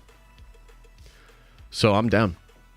34 Virgo with a 10 spot, very generous, says they, Disney, are doing the same thing NBA is doing with the WNBA, expecting men to do the heavy lifting supporting their gender-based vision. Women aren't interested in superheroes like men are. Barbie over Captain America.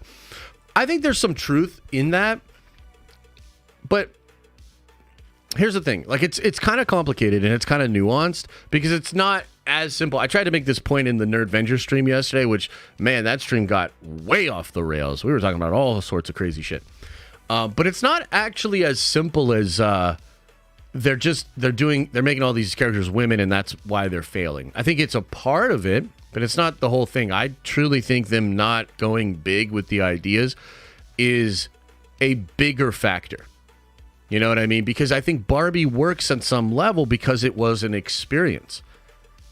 People went, you know, men and women went, couples went, all kinds of people went to see Barbie. Barbie was an experience. It was an event. It felt meaningful in the zeitgeist. And Marvel's lost that. And the Marvels doesn't have any of that. You know what I mean? So yeah, it's a weird one, man. It's a tough one. I think that, you know, look, I don't know about the female sports thing. I mean, I don't really watch a lot of sports just in general, but I will tell you, like, for instance, when it comes to fighting, I actually like the female fights. And I think a lot of the female fighters are great. It's almost a lot like watching flyweights fight because there's not a lot of knockouts, although that's starting to change a little bit. Like Jessica Andrade is like very strong. She hits very hard. But no, I tend to like the women's fights. And there was a time where I felt like the women's fights were even better than a lot of the men's fights. So I don't think it's like that simple, but I will say this. If they're doing it because it's a studio decision, or if they're doing it because it's a boardroom decision or an executive decision, and not because they actually have evidence that it's something the audience wants, then that's disconnected. That's being, like, delusional. And if you're delusional and you just keep being delusional, I mean, that's a recipe for disaster. So I think we probably agree in principle on some of the things that are happening, but I think we probably have different opinions on the nuance of that. Because, like, frankly, like, I think the MCU wouldn't even be that big of a thing if all these movies and shows were dope as hell. That's just my opinion. I don't even think it would be the top of everybody's complaint list if we were getting fire-ass stuff, dude. But I don't know. Maybe I'm wrong on that. We'll see. Hunting Dude says, Ayo, 9 months. Let's go. Much love. Nerdvengers for life. Hey, I appreciate you, man. Are you going out for first day of buck this Saturday? You do rifle hunting? What are you doing? Vandolph the Black says, I think Filoni will create a strong animation department for Star Wars, something that can explain and tie a lot of things together, and perhaps we will get some Star Wars Legends things that Filoni loves. I think that's probably all par for the course. I'm wondering, too, if he will greenlight or, you know, push for the greenlighting of projects from people like Bryce or Rick, Wouldn't that be interesting? You know, if he started to kind of greenlight the people that he worked with that he felt like really understood the material, that would be cool. Parker Peters says, is it possible to get a story like Ahsoka with the acting quality and production value of Andor? Would that fix the brand? I think it is possible. But I think Ahsoka should have just been a little bit better. I don't think Ahsoka has to be what Andor is. Ahsoka has a string of episodes, basically from episode 4, maybe 3, because even 3 I thought was kind of nice with the fighting in the forest and everything. Or was 3 the one? No, 3 was the one where she's fighting on the ship and you have the space battle with the whales. The back half of that episode's pretty good. So basically, like the back half of episode 3 all the way to episode 7. Like episode 7 and 8 were like shockingly bad and a drop in quality, especially episode 7, compared to what we get in episode 6. But I think if you just would have had the quality you get in episodes 5 and 6 throughout the whole show, it's fine. It's fine as is. I'm not sure what happened, but it's like just stuff doesn't come together in a fulfilling way at the end of Ahsoka. That's the big problem. Thrawn's not intimidating enough as a villain. The fighting at the end is not good enough. The Force abilities with Sabine feel completely out of nowhere. So there's a lot of stuff that just doesn't work. But I don't think making it more realistic like you would get in Andor fixes that problem. You know what I mean? 34 Virgo says, the Marvels wasn't bad, but as an example, it should have done better just based on highlighting women heroes. Unlike Barbie, majority of women don't care. Yeah, that's true. That is true. Zetsumi says, do you think Dave has the ability to cancel projects, and should he cancel the Rey movie? No, I don't think so. I mean, I don't think he's going to. Do I think he has the ability to cancel projects? Do I think he would cancel projects? Yes, but I think it's fair, and maybe what you're getting at is like he is a bit of a softie. You know what I mean? Again, the Midwest, blue collar kind of upbringing. Yeah, he's a little. He's not. It's not going to go hard. He's not going to be ruthless. But then again, I don't know. I've heard some things that, like, he's been in Hollywood for a long time at this point, and I do think he has moved in certain ways behind the scenes. So I don't know. We'll have to see. But that's a legitimate concern. I could see that being the case. Chillin says, in the article, Dave said he doesn't tell people what to do. I say, fuck that. He needs to be an obsessive micromanager like Feige used to be. Nerdvenge for life, take my money. Yeah, or just control it at an earlier phase. Like, I think as long as he's in charge of, like, the overall green lighting process and how projects fit together, that might be enough. I mean, that really is a shift compared to what we had before. You know, I mean, the sequel trilogy was literally created by 2 different dudes who had 2 different visions for what Star Wars could be, and one of them changed their mind. So that's no way to build a franchise. You know what I mean? And at the very least, Dave forcing more connection between them, even if it's just through guidance, is a good thing. I think that would be really good. RJ Phyllis says, is there a chance that KK wants Dave in this position so that if the slate of her projects fail, she can have a scapegoat? She knows her Hollywood politics.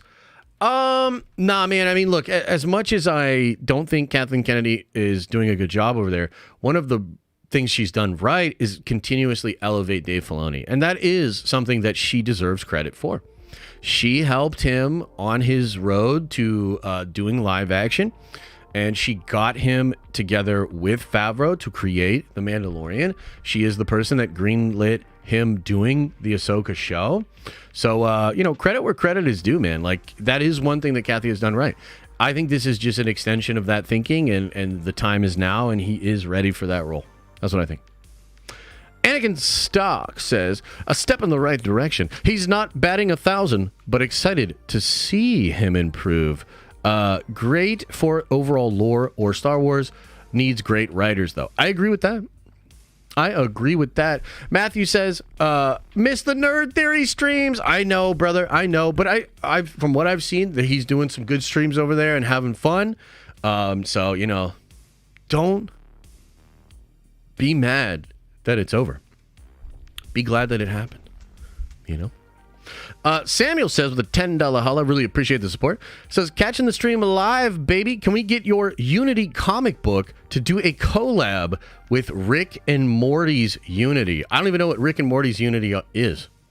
I'm not a super big Rick and Morty guy. What is that? What? What the what? I don't even know what that is. Somebody help me out.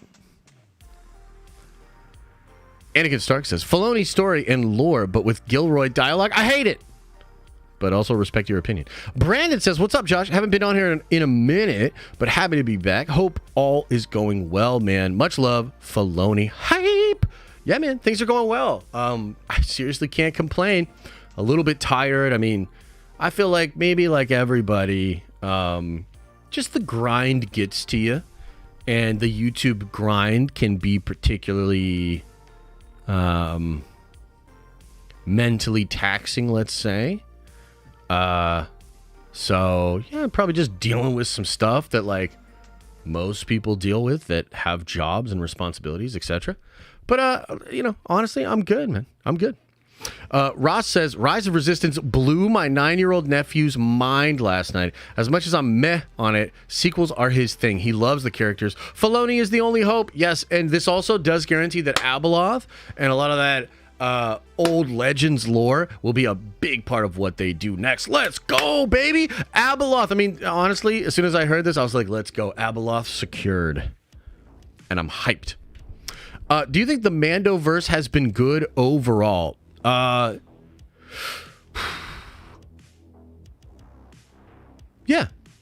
I would say good overall. I think the worst part of it was Book of Boba Fett. And I do think Mando 3 was pretty weak. And Ahsoka was not as good as it could have been. But I think the first 2 seasons of Mando are very strong. So I don't know, man. Maybe I'd give it like a 7 out of 10. You know, maybe I'd give it like a 7 out of 10 and, you know, a lot of room for improvement. So, I don't know. The best part of the Filoni promo is either we get good Star Wars or he gets fired along with the rest of them when they clean house for more financial failures. That's actually true. And as much as I love Dave, I don't love Dave so much that, like, I want Star Wars to just be Filoni stuff at the cost of being successful. Like, I'd rather have more people cheering for it, more people excited for it. So, I mean, ultimately, like, if Dave can't figure it out in the next couple of years and the movies are all, like, whack, yeah, fire everybody, dude. Like, fire everybody. So, yeah, that's kind of where I'm at. And I'm close to being there with Feige as well. I mean, dude, I really like Feige. But, look, at the end of the day, I watched Tiger Woods fall apart completely mentally to the point where the greatest golfer that ever swung a club was a shadow of his former self. And I was talking to some people about this behind the scenes, and I was like, look, I don't know what's happening, but I mean, if he's not that guy anymore, then he's not that guy anymore. What are we doing here? You know what I mean? So, I'm not quite there, but yeah.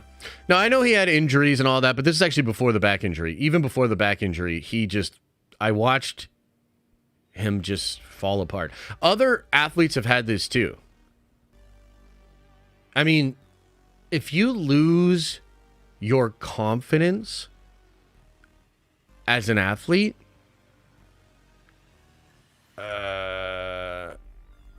I mean, nah, bro. Like that you'd actually be protecting yourself by walking away. You know? When is this going to happen to Josh? Hopefully not for a long time. But I mean, real talk, you know, because I know it's like tongue in cheek or whatever. But there have been low moments in my YouTube career that were absolutely because of my mental health. Like, there were maybe some months and some moments where like I just couldn't figure it out. I couldn't do a video that people were interested in. I couldn't make a video that got big views. I was like, what's happening? And then you sort of spiral, right? And then you can be like, oh shit. And then you're trying to like frantically fix the problem without thinking it through properly. And it's like as simple as make good videos about stuff people are interested in. It's as simple as that. But you can get into a mental loop, especially if you're like someone like I have ADHD. So that just means that I get really fixated on things and I tend to loop on things, right? So if you start to loop on like a negative feedback loop, it can be really detrimental to your ability to do stuff.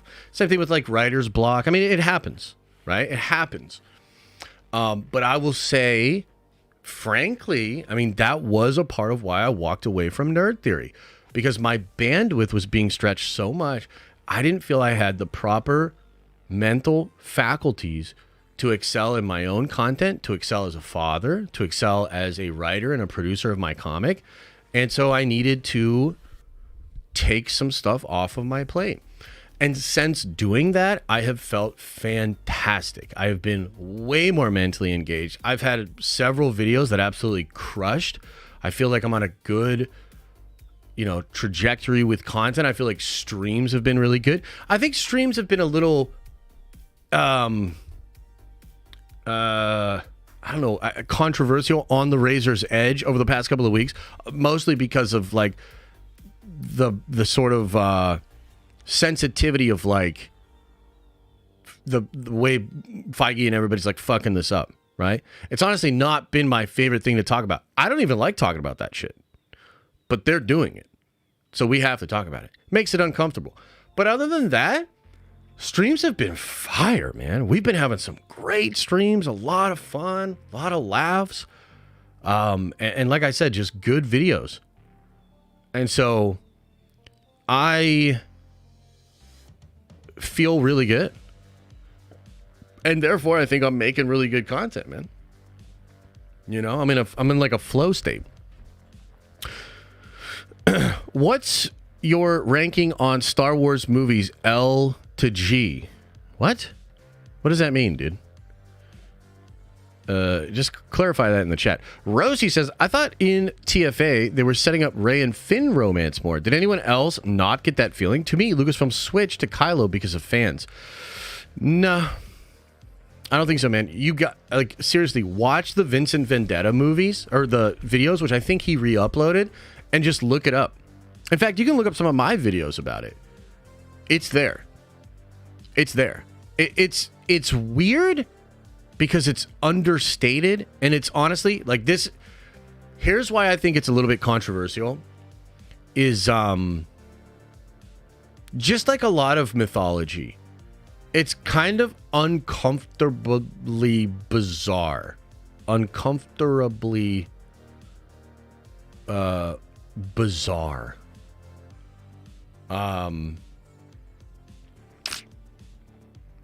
Like, it's kind of not okay that he tortures her, and yet she's attracted to him.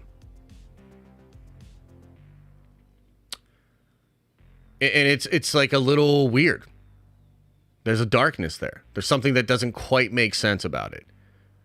But believe it or not, that's like why it's intriguing. It's like this forbidden fruit, or this like thing we don't really want to talk about. Which I think mythological stories are sometimes the best way to explore those complicated thoughts and ideas. Like, I'd rather watch a movie or read a story that talks about why are women attracted to psychopaths. I'd rather like engage with that idea through fiction than like watch a documentary about it. Do you know what I mean? Enemies to lovers trope. Right. These things are interesting and maybe speak to some darker sides of the human psyche. But that's what makes it good. I mean, consider that Star Wars is really about a hero who finds out his father is the villain, tortured his sister, and he shows up to love and forgive him.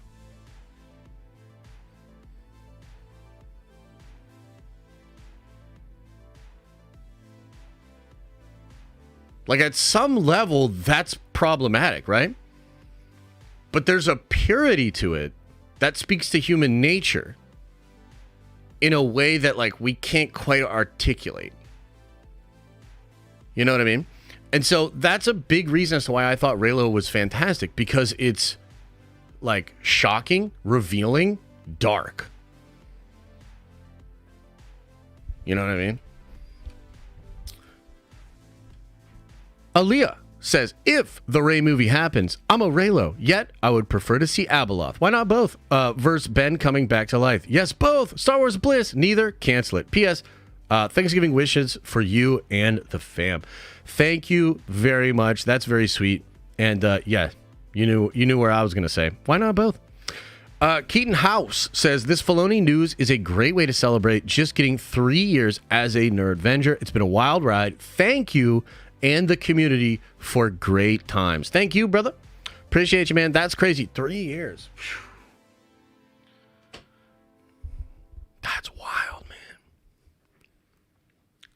3 years? Can you guys believe, like, some of you guys that are new, right? Some of the gray names and some of the people that are, new in here. Can you believe that some of these people have been riding with me for 3 years? Just go ahead. Just tell me. Just honestly. Can you believe it? I kind of can't believe it. I'm sure some of you guys can't believe it as well. Like, isn't that wild? It's kind of wild. Years, man. Years. That's true. That's true. Off and on, says Chaco. Well, yeah, that's to be expected, I guess. Maybe on when I'm talking about Ahsoka. Maybe off when I'm talking about Andor. Huh? Maybe? Elijah says, I've analyzed this stream and I feel like you're trying to tell us sexiness sells. That's a really hot take. I don't know. I feel like advertisers need to confirm this. Yeah, if only there was an entire history of industry that had proved such points. If only. Chris Listenfeld says, Papa Josh, sending the warm vibes from Orlando. Hope you and the fam have a happy and relaxing Thanksgiving, brother. Nerdvengers for life. Thanks, Chris. I appreciate you, man. It was cool to see you at the hangout and chill, and hoping to see you at the next one too. Let's see here. So Jeet says, did you ever watch the opening 2-minute sequence of the Bumblebee movie? It's fire. Yeah. If not, you should. The shit is peak. It shows what we could be getting with the right people. Yeah, that's true. And I think the Daniel Warren Johnson Transformers book, somebody maybe check me on this, but I've heard that book sold over 200,000 copies, dude. 200,000. That's huge these days for comics. I heard people say it could be closer to 300, 400,000. Bro, and it's a great comic. There's only 2 issues in it, but it is so damn good. But holy crap, it's so good to see a comic selling like that. So good to see a comic selling like that. If you haven't checked it out, it's a phenomenon right now in the comic book industry. Check out the new Skybound IDW collaboration Transformers comic. It's so good. Great cartooning. I love it.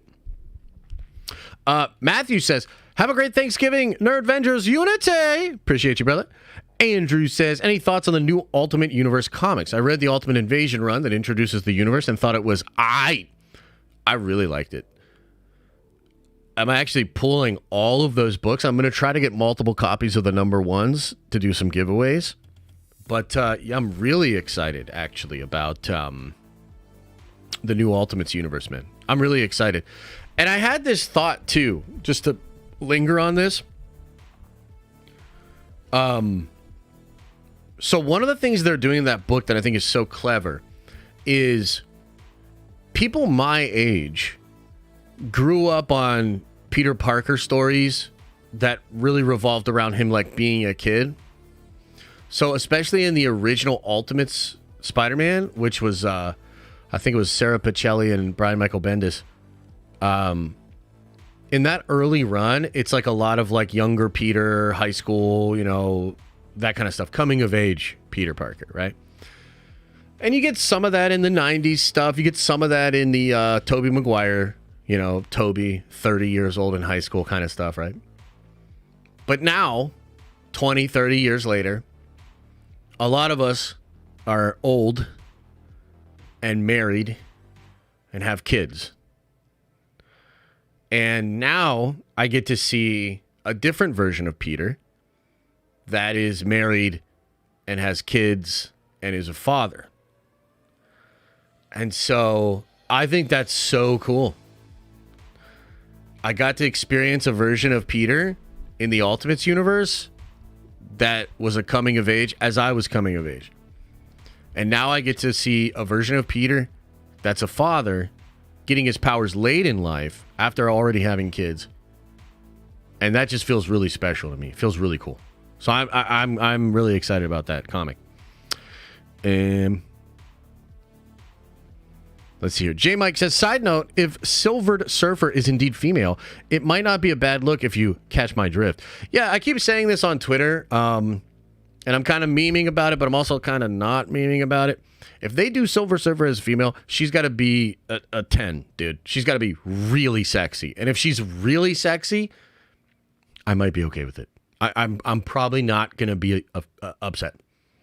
You know what I mean? If she's a dime, I'm probably in. For sure. Okay, let's see here. John Exler says, what you're saying is 100% right. All the hype shit you're recommending would make them and theaters so much money. Why aren't they doing it is the question. I have no idea why they're not doing it. I keep coming back to this thing that the Russo brothers said. When they said that Disney was going to be incredibly conservative with their content over the next 10 years. And I don't mean conservative in like the political sense. I mean, they're trying to conserve. They don't want to take too many risks. They don't want to do too much. They just want to kind of coast, play it very safe, color within the lines, and allow the phenomenon of the MCU and the Marvel brand and everything that it accomplished. Like, they're afraid of losing it. They're afraid of doing something too ballsy, too bold, too risky that people don't like. I don't know if that's it, but I keep thinking about that. I keep thinking about the Russos in that interview where they said that. I've also heard rumors and speculation that it has to do with comic book royalties. That because there were a lot of, like, little lawsuits and things that happened, you know, even during the pandemic, that Feige might be going away from adapting older comic books because of the way the royalties work on that.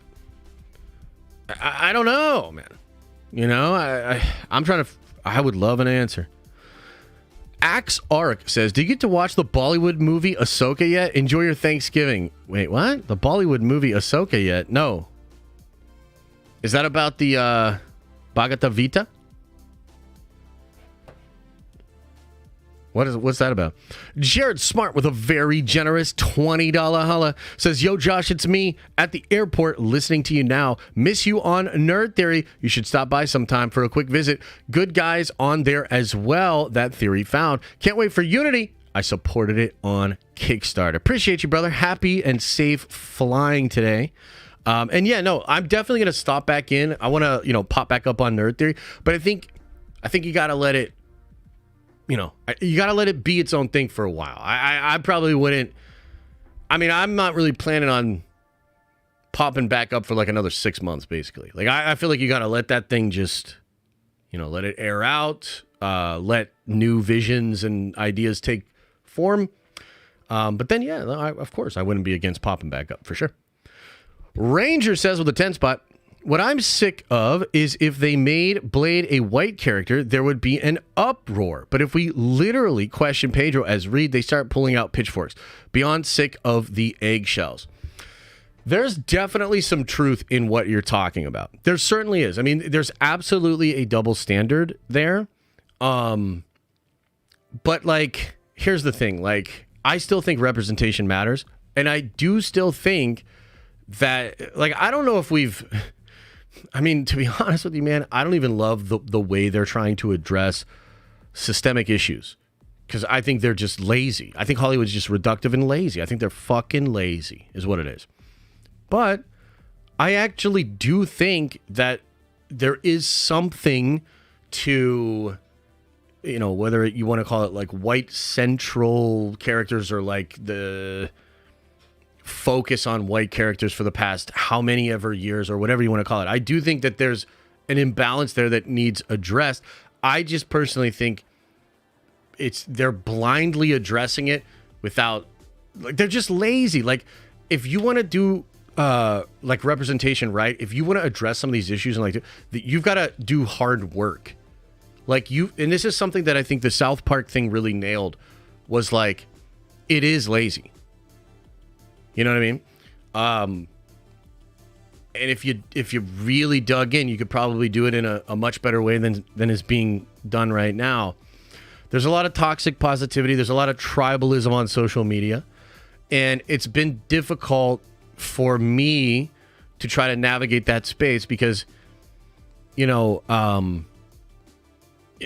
especially with streaming, like, you don't, unless you're just going to be fake all the time, you have to be authentic in the way you're thinking, processing, and explaining yourself, right? Oh, there goes the battery.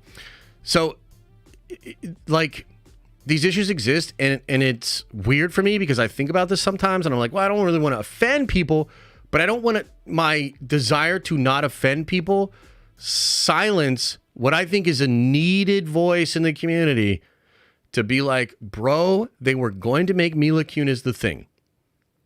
We cannot just take anything that they offer up as good socially and smile and clap and consume. So there has to be a voice of reason, even if that voice of reason causes some people to not like me. Right? I don't like the eggshells either.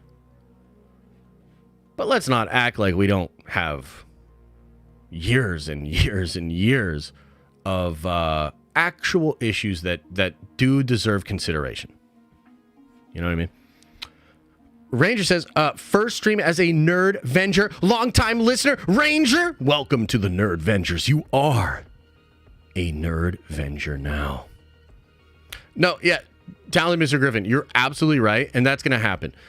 That's part of the reason why I took Friday off, because we're getting the fiber optics in here. Oh, let's get a. What is this image? We're gonna find out. Hey, there it is. There it is. This is just so you can imagine that that's me talking to you, okay? Yeah, one of the reasons I'm not doing a stream on Friday and I'm trying to take some time is we're getting the fiber optics. I want to do multicasting. I want to find the cord so that this never happens again and I can stream for like 5 hours straight if I want to. So yeah, we're gonna address some of these issues. Kyle says, Black Lagoon's Revy is a great example of badass female working. They have to stop being safe and bring back the Black Widow intensity. Yeah, no, I agree. I think you're on to something there. Joey Ebbs, $10 holla, very generous, man, says, my first baby Venger is on the way next week. Seeing you go through fatherhood a little bit has eased some anxiety and relaxed me a bit as we're about the same age. I'm very excited to meet him and start the journey. Hell yeah, man. Being a father is incredible. It's like the coolest thing I've ever done. The only advice I'll say is just support your wife or partner in any way that you possibly can. Also, don't feel bad if you're not immediately connected to the child. I keep bringing this up because it was something that people told me and it brought me a lot of comfort. The mom is going to be super connected to that child instantly. But this baby did not grow in you, and for a while, all the baby's going to do is lay around and shit. And so it might actually feel weird where you might be like, because I had this where I was like, wait a minute, why am I not like head over heels like already for my son. And the truth is, many fathers don't have that until the child begins to grow a little bit more and you can actually engage with your child. You know what I mean? The mother has a much more intimate, immediate connection to the baby. It might take you a couple months, and that's fine, man. It doesn't mean you don't love your child. It just means there's a different biology happening there. Okay? So don't panic and just try to support mom as much as you possibly can. And it's going to be so cool, man. So many different emotions. I have so many different memories from that time. And he still blows me away every day. Now we're at a point, like now that he's actually walking around, talking, you know, taking my hat off, doing all kinds of cool stuff. Like it's just, I'm forming a bond really nicely, and it's great. So you'll love it, man. Eric Myers says, enjoy the holidays. New Hunger Game movie is fire. Is it? I'm not really into the Hunger Games, although Elisa really liked the Hunger Games. So maybe we'll check it out. I don't know. Chaco says, appreciate your level-headed takes. Abeloth sucks, though. Hey, you don't say that. You don't say that, Chaco. Dirt Wizard with a 10 says, the awesome spectacle of Lizzo as the Silver Surfer flying through space on a small surfboard might get me into the theater multiple times for the laughs. Great stream. Have a great weekend. Hey, I appreciate it, man. Yeah, that would certainly be a choice, wouldn't it? Certainly be a choice. Mike Supersonic says, Ultimate Spider-Man was peak. It really was. Those were good days. Kevin says, I'm worried that whoever they cast for the female Silver Surfer doesn't come out the gate already hating and taking shots at the fans. Yeah, that's another thing that, like, and I don't know if Marvel, like, understands this, but it's like, yo, you're setting her up for a bad time. Like, you just are, dude. You're setting her up for a bad time. And maybe this actress will be awesome. Maybe she'll be fucking based and she'll come out and say some shit that makes us laugh, and she'll be awesome and she'll have a lot of fun with it, and she'll get the fandom, and she won't be super cringy, and she'll actually be like, you know, one of us. I think that's why a lot of people like Kamala and Iman, because we're like, dude, she's one of us, right? I get it. But man, they are just not setting her up for a good time. Johnny Tsunami, still one of my favorite names on here, says, I appreciate you touching on mental health a bit. At the end of the day, we need to take care of ourselves the most. That way we're able to do better in our element, help ourselves and others. Respect. Yeah, no, it's a big part of the game, man. Big part of the game. Gotta keep it chill, man. Gotta keep it chill, man. All right, let's see if we can get this thing turned back on for a little bit here so we can at least say goodbye. Stupid camera. Stupid camera doing stupid camera things. Look, I'm like sweaty. Oh, jeez. Oh, jeez, Rick. Take that image down. Okay, ladies and gentlemen. Let's hang out in the chat for a little bit and let's get on out of here, okay? You've lost weight. Have I? Have I, though? I mean, you're probably right. Fat Josh looks kind of pale. Is he okay? Nah, man. He's not. He's not. I miss seeing Scarlett Johansson in Marvel. Yeah, me too. ScarJo is great, man. Wait, they're doing a female Silver Surfer. Yes, they are. What are your Thanksgiving plans? We're going to do like a Thanksgiving lunch, and then we're going out to my dad's for a little bit. That's pretty much it. What are my plans for the week? Dude. So the big plans for me are trying to do as little as possible of like YouTube and entrepreneurial stuff. So I'm going to probably like legitimately take off tomorrow and Friday and try not to do anything unless like the craziest news ever drops, which like, please don't do that to me, universe. I'll probably wake up and do a video on Saturday, maybe like a video that will release on Sunday, but I'll work on it like Saturday and Sunday. But the big thing for me, I want to build and paint a lot of Warhammer, man. I want to be watching some dope movies or some dope anime, and I want to sit there and I want to build my models and I want to paint my models and be in bliss. So that's what I want to do.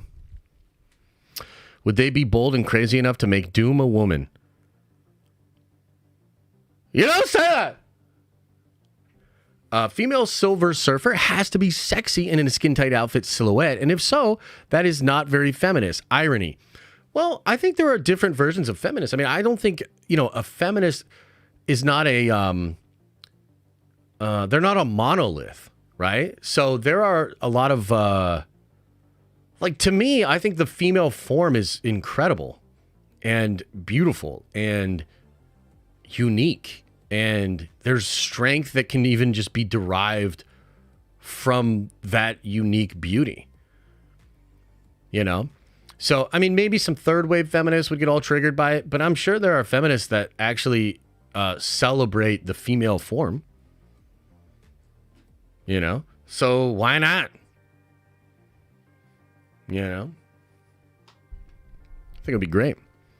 Victoria Von Doom. Well, there is a Doom has like a female assistant who like kind of rules in his stead at some points. I forget what her name is. Kendra Lust for Silver Surfer. I don't know who that is, but yes. Black Doom? Are you still chill about it, dude? It would depend on who it is. Again, it would depend. Can I see the person as Doom? And again, you say black, but really it's probably dark skinned, right? Because I think, his mother's a Romanian witch. She is dark skinned.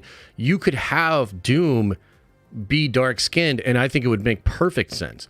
But I think there's a difference between a person that just happens to have dark skin that feels like Victor Von Doom and making Kevin Hart Dr. Doom.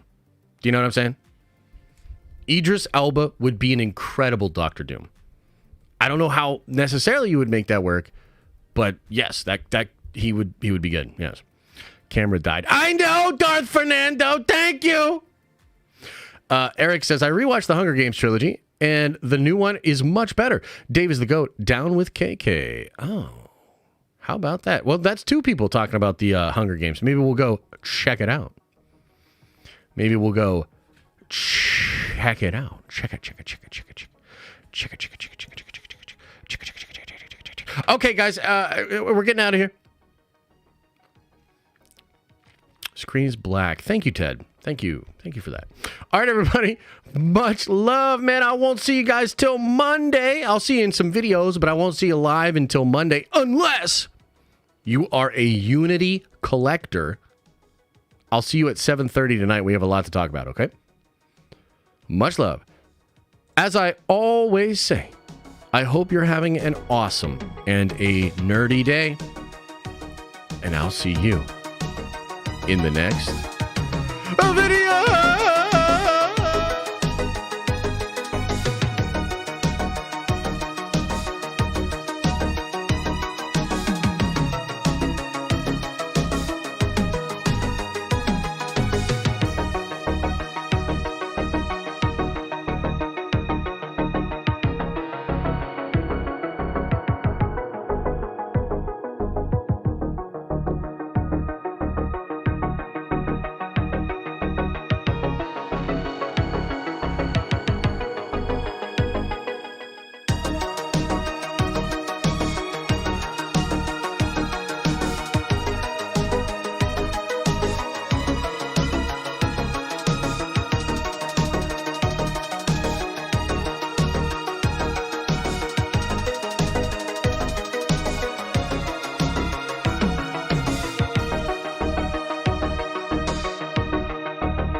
Is everybody gone?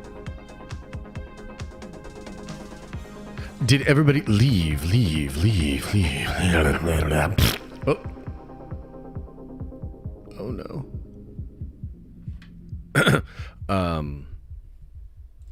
Another happy landing. We did it again. Wouldn't be possible without you. Without you, I'd just be yelling at my wall. And that's not that chill, you know? So thank you. I appreciate you.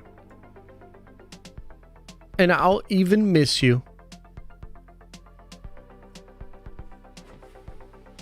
Hope you guys have a good rest of your week. I hope you have a good holiday if you're celebrating it. Hope you get to relax, spend some time with family. That's what it's about, man. Favorite Thanksgiving side?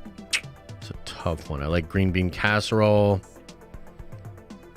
I like a corn casserole.